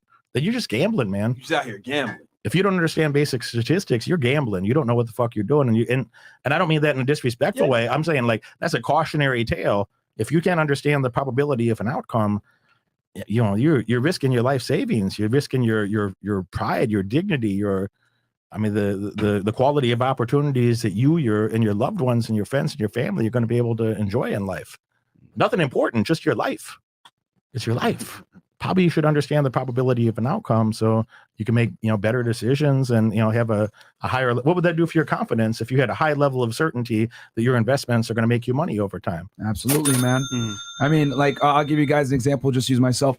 Like, I haven't been investing in Miami, right? Miami properties. Yes, it's a little bit higher than median incomes, right? In the United States right now, the median house price right now for a 3-2 a starter home is around 300,000 to 350K, right? Yeah. Which is up about $100,000 from what it was prior to the pandemic, or at about 250K. Sheesh. But I know, and I'm paying a little bit more here in Miami for that, buying duplexes and triplexes. But I know that the Miami market rents went up 40%. We have 5.5 million housing shortage, and I know that people are moving down here in droves. From New York, the Northeast in general, where COVID was extremely, uncomfortable for a lot of people in these blue states. So I know people are moving down to Miami in droves, to include a lot of entrepreneurs that have a digital business. I just moved. And numbers wise, they're saying 8,000 per day. Yeah. Which is crazy. So even though I'm paying a little bit more, right, for these properties, every property I've bought in Miami so far has appreciated significantly from what I paid for it. So there's a little bit of risk there, but I know that the probability of success of being able to collect higher rents, appreciation, etc., even if the market crashed tomorrow, I'm collecting rent at a rate where I'm still going to be okay because I don't plan to sell. I don't buy for appreciation regardless. I buy for cash flow. Yeah. But if I did buy for appreciation, which you should never do, which is stupid, I would still be okay because all my houses are up right now because the real estate market is doing pretty well, even though things are going crazy. But that's the probability. And that's your strategy too, right? Because, somebody else with different income may have a different strategy, right? Yes, it's based off your goals, and that's shit you need to understand. Like, your strategy statistically, how likely is it to help you accomplish your goals? Yeah. And when I asked earlier, what would it do for your confidence if you knew there was a high probability that you were going to make money with your investments? And you're like, yeah. What would it do for your confidence if you didn't know what the fuck was going to happen with the future of your investments? Great point. Would you invest at all? No, you'd sit on cash. And then you'd be victim to the, they say it's 8%, 9% inflation. It's really about 13%. And then that's next year and the year after. And who knows how long. And sitting on cash nowadays is it's dumb. Yeah, man. Stupid. People can hate on Grant Cardone all they want, but he's right when he says cash is trash a lot of the times, man. It's not doing anything for you. Letting it sit in a regular Bank of America savings account and you don't have it ready to deploy at a moment's notice to buy some kind of asset. What are you doing? Seriously, what are you doing? Cool. So that brings us, and that was a fantastic point, guys. Probability, guys. We operate on this podcast. You guys know I say this all the time. We operate on probabilities and not fucking possibilities. Come on, big difference. Okay. So this brings us to the last one here. Drum roll. Beforehand, there's some chats if you don't read it. To bring this all together. Oh, do we got chats? Yeah, we do. Oh shit. Okay, I'll read these real fast. I'll do that drum roll again. Yeah, we got behind the scenes, man. Your phone? Okay, so we got here $20 Crypto Cat. Real talk. We need another episode of Brandon Carter with the whiteboard. Those episodes put me on my grind and the right mindset. Multiple income streams. A lot of truth in that statement, man. It's a lot of truth in that statement. Yeah, definitely. Brandon was breaking it down with the whiteboards. Usual. Brandon and Moneyberg are the goats. Two of the best businessmen alive today. A lot of truth in that statement. Must humbly agree. Berserker mode. In school for plumbing. Finish the next 5 months. Salary $60K. School 8 a.m. to 2 p.m. Then work from 2 to 10 p.m. Want to get to real estate, Myron? Drop game on it. Appreciate you guys always. Chris, big up yourself. Brandon, be done. See, there you go. You got a guy right there that's making $60K per year, but wants more. Yeah. There's nothing wrong with being at 30, 40, 50, 60K, even 100K per year, guys. There's nothing wrong with that. But what we are saying is that you need to make more fucking money in today's day and age. That's not enough anymore, guys. Gas is about to be damn near $10. I'm a big fan of the acquisition of capital. There you go. I'm gonna be honest. Take a Brandon, bro. And if you only got one stream of income, real talk, guys, if you only got one stream of income, you're fucking up in today's day and age. You need at least 3. 3 is too close to 2 is too close to 1, and 1 is too close to none. You need at least 3. Damn. Well said. And the average millionaire has, I think, 6 to 7 streams of income, guys. Yeah. 7. Yeah, there you go. Bam. Fuck Nugent. Fuck Nguyen. Shout out to Derek. I'm taking his courses, and I 5x my income in just a span of a year and a half. If you're a serious person, you should be open-minded and try the courses. If you're a hater, don't bother. Yeah, just take the free value from this shit. Said. Shout out to Fuck Nugent. Yeah, Shaw Boy. Last one here. Hey guys, just finished my MBA from University of Houston. I really want to make more money in life. I want to own a business one day. I'm interested in technology. What's the best advice? Ooh. Get in that goddamn course, my friend. Yeah, get in the course, bro. If you already got that MBA, and I don't know if you went to Rice or a different university down in Houston, but if you already got that MBA and you're interested in technology, that e-commerce module is going to help you a lot. Well It's going to said. be worth a lot more than the price of admission. All right, and then Yeah. last point here. Last one here, guys, and drum roll for this one, because this one ties everything that we just went over, and I'll recap it real fast for y'all. So recap. Number 1, negotiating. Well, we counted down, actually. Number 10, negotiating. Number 9, management and leadership. Number 8, sales funnel. Number 7, e-commerce. Number 6, business law. Number 5, microeconomics. Number 4 is macroeconomics. Number 3 is finance and accounting. Number 2 is statistics. And then the last one here to bring this all together, marketing, guys. It's very important, man. Biggest one. Yes, Take it away, You know, guys. Yeah, when you guys.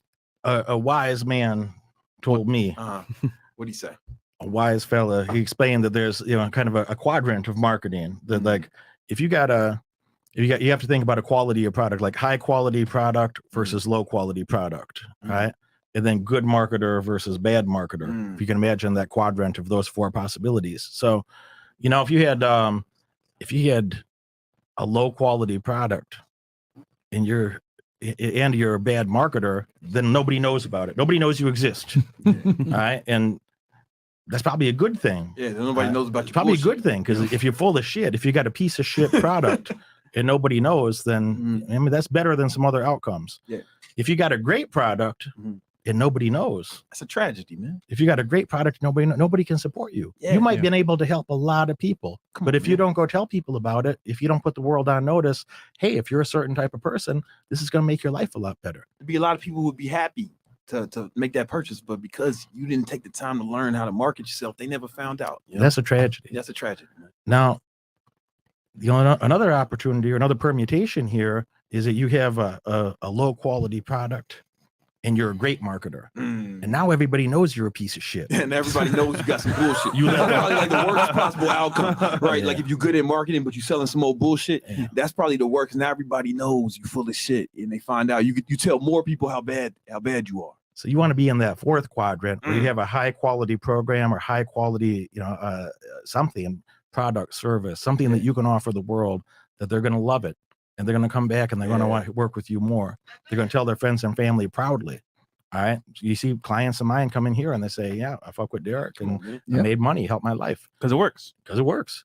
That's where you want to be. You need to have high quality, and you need to be able to communicate that to the world so people understand, like, oh, I need to have that. I need that in my life. And it starts with the product creation, right? With whatever product or service that you're selling, like you need to think of that with marketing in mind, right? You need to think about with this in mind, like how do you make it so good the motherfuckers start sharing that shit, amongst themselves, right? So they start doing some of the work for you. It's like drugs, That's bro. That's a lot like drugs, man. Why you say that to me? What makes you think I know about that? I'm just assuming, bro. I don't know, man.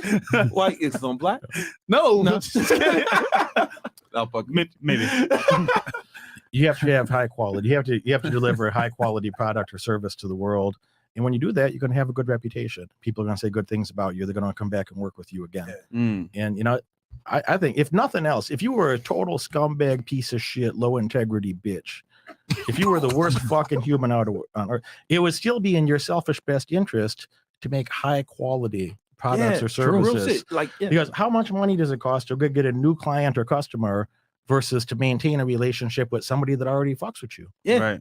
Think about it. Yeah. You think you can see that from like it's easier to have sex with someone you already had sex with, right? Than to go find new people to have sex with If you're every day, good. right? So it's like that with business too. Like if you've already had a customer and they're pleased with the product or service that they exchange currency for, then they'll be happy to buy the next thing if they're pleased, right? Yeah. So it's like it's even if you use a motherfucking scumbag, it's better like just for selfish reasons. It's better to put out dope shit that people are happy with because it'll be easier for you to make money. It's like it's actually harder to sell bullshit than it is to sell dope shit, right? Think about the iPhone. I'm Like, sure. Yeah. They don't. If they just said there's a new iPhone, they don't even tell you what's in it. You go buy it because you was pleased with the last one, right? Yeah. Same shit, I'm sure 90-something% of your audience are the people that, wherever they're at right now, they want to do better. They might be doing well above average, and they know they're not living up to their full potential. So they're still listening to us 2 hours later. Come on, man. What could I do to do even better? I'm happy to help somebody like Yeah, that. man. But even if you're a scumbag, loser, piece of shit, that made one of those hater comments, even a fucking bum like you, Straight it would bitch made it would hoe. be in your best interest, even a piece of shit like you.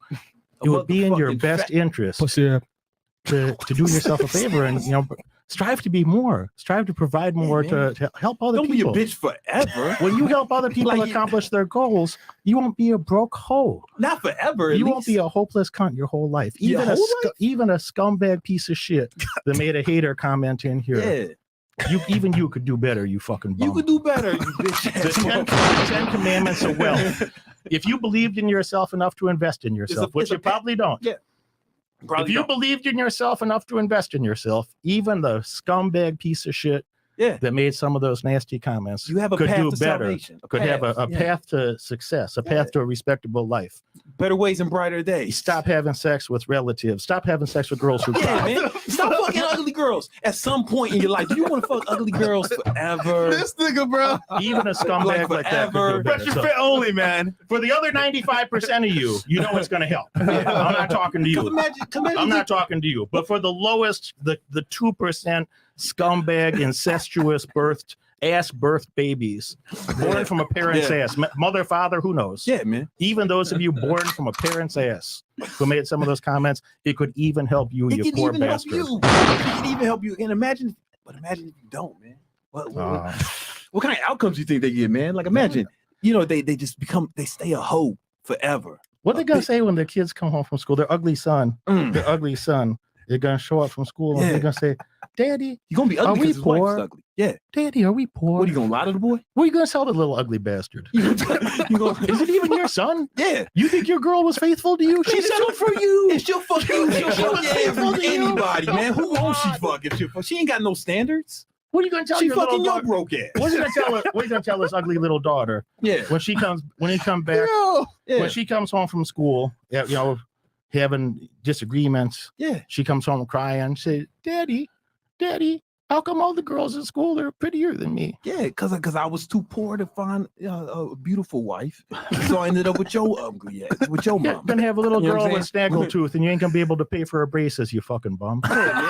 That's a lifestyle choice. Something that you mentioned earlier that I think is really worth touching on, and as we wrap up, Go here, ahead. is, Let's do it. You discussed that poverty is a lifestyle choice, Mhm. and I really believe that. I grew up poor, and I fucking refuse to stay that way. And I know a lot of other people in my Same life. here. Some of them didn't choose that way. Most, you could probably picture 2 or 3 of them in your head. I begged my friends to come with me. I was a very loyal person my whole life. I begged my friends to come with me. They didn't want to come. Yeah. They was happy to do some hoodlum type shit, but they, when I said, hey, come to college with me. Hey, work on this business with me. They want to come. Made fun of me for it, in fact. And I think it's a lifestyle choice for them to stay where they were. And, poverty is a lifestyle choice. If you changed your behaviors, you change your outcomes. Yeah. If you knew better, you'd do better. And if you did better, you'd have better outcomes. But I also think that millionaire is a lifestyle choice. Yeah. If you're in a first world country and you don't find $1 million net worth, you did that to yourself. You had opportunities. It's hard to feel here, Poverty is a lifestyle choice, and millionaire is also a lifestyle. You might be too dumb to be a multi-millionaire. Yeah. You might be too dumb for that. I made a couple $1 million last week. I don't give a fuck if you join my course or not. No, man. I would suggest that it's only those of you that are really actually dedicated to changing your life that should join. If you're dedicated, I can't be more dedicated to your success than you are. Fucking ugly girls, or if you're dedicated to a better girls, future, then I'm happy to don't join help. the program. If you're dedicated to a better future, I'm happy to help. But I can't help somebody that don't want to help themselves.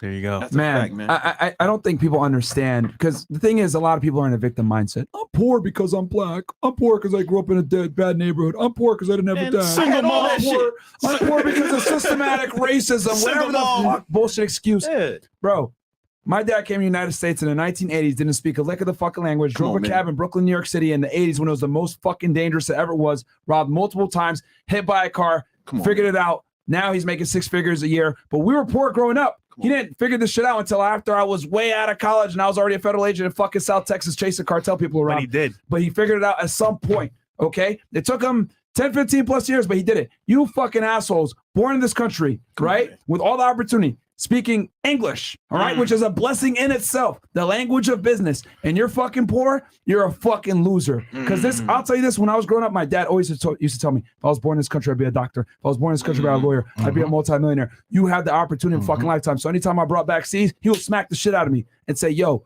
you need to take this opportunity seriously, or else I'm sending you back to fucking Sudan myself.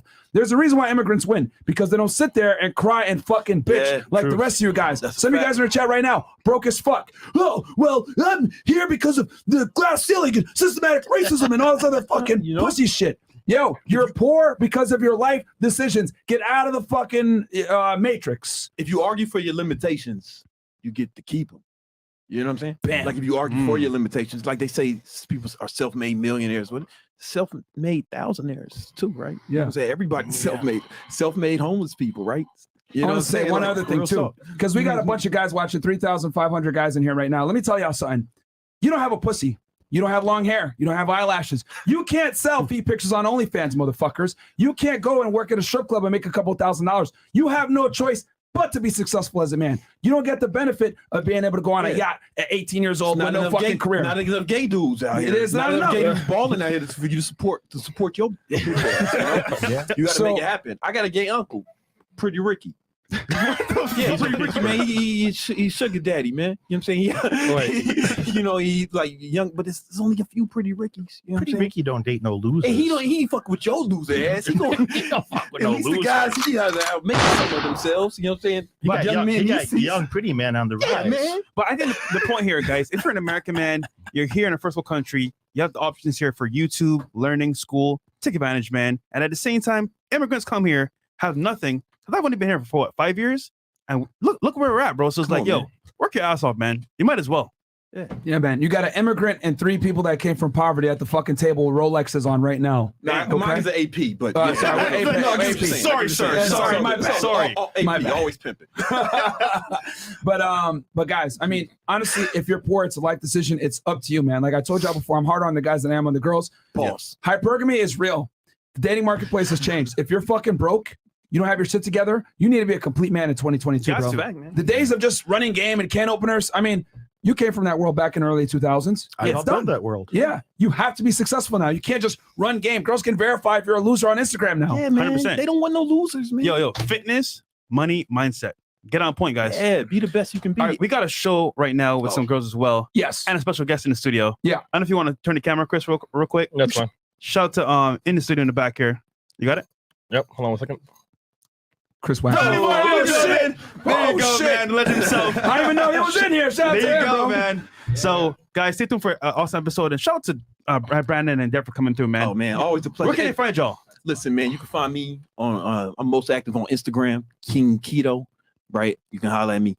And I just want to say, man, I just really appreciate this, the platform y'all built and the audience y'all curated. Like I said, I really fucks with y'all and your audience, right? That's why I try to come here, often as I can and just drop as many jewels as possible and just try to help. And then the people I meet, who the viewers, when they reach out to me, man, like I really appreciate it, man. I just like the whole everything y'all built. I'm proud of y'all too. You know what I'm saying? Because I watched it from the beginning, and it's just a beautiful thing to watch, man. So like, thanks, bro. I appreciate this. You, Brandon? You're actually a nice asshole. Brandon, I appreciate you inviting me on. Yeah. And it's a pleasure to get to meet you gentlemen as well. And I mean, I didn't know I'd get along so well with you folks. That I'm half a Jew, I'm 25% Native American. So, by some standards, I'm only 25% white. So you're a minority, man. There's only a few of us in the 1%, man. So we're minorities. It's hard to get any sympathy if you're half a Jew. It's hard to get any sympathy for you. But in any case, I grew up poor and I made a lifestyle decision to change that. And I made a lot better life for myself. You did that. You did that. You did that. You could do that too. Money is a lifestyle choice. You're going to get what you earn in life. You're going to get what you negotiate for. And if you're here, you're already doing good at something. Wherever you're at right now, one excuse I hear all the time, and I'll be brief, but one excuse I hear all the time is, where do I start? I don't have enough to start. You start wherever the fuck you're at. Bam. Where else could you start? Bam. There's no place else for you to start. Start where you're at right now. But if you want to have better outcomes in your life, I'm happy to help you. But I can't be more dedicated to your success than you are. It's a lifestyle choice to be a chooser or a loser, to have a choice to choose between that kind of Rolex or that kind of Rolex or this kind of Rolex, or maybe an AP. Maybe AP. Always pimping. I got a couple APs as well. Hey, you could be a chooser or a loser. It's up to you. I'm here to help those of you that are serious. Thank you so much for inviting me on. Thank you for coming. Thank Shout you to so you guys, much man. for inviting me on. Brandon, So beloved, always, man. click that link if you're serious. I'm happy to help. All right, He's guys. Derek Moneyberg. He's Brandon Put on top. Carter. Guys, we'll catch you guys here in a little bit for the after hour show. Peace. Peace.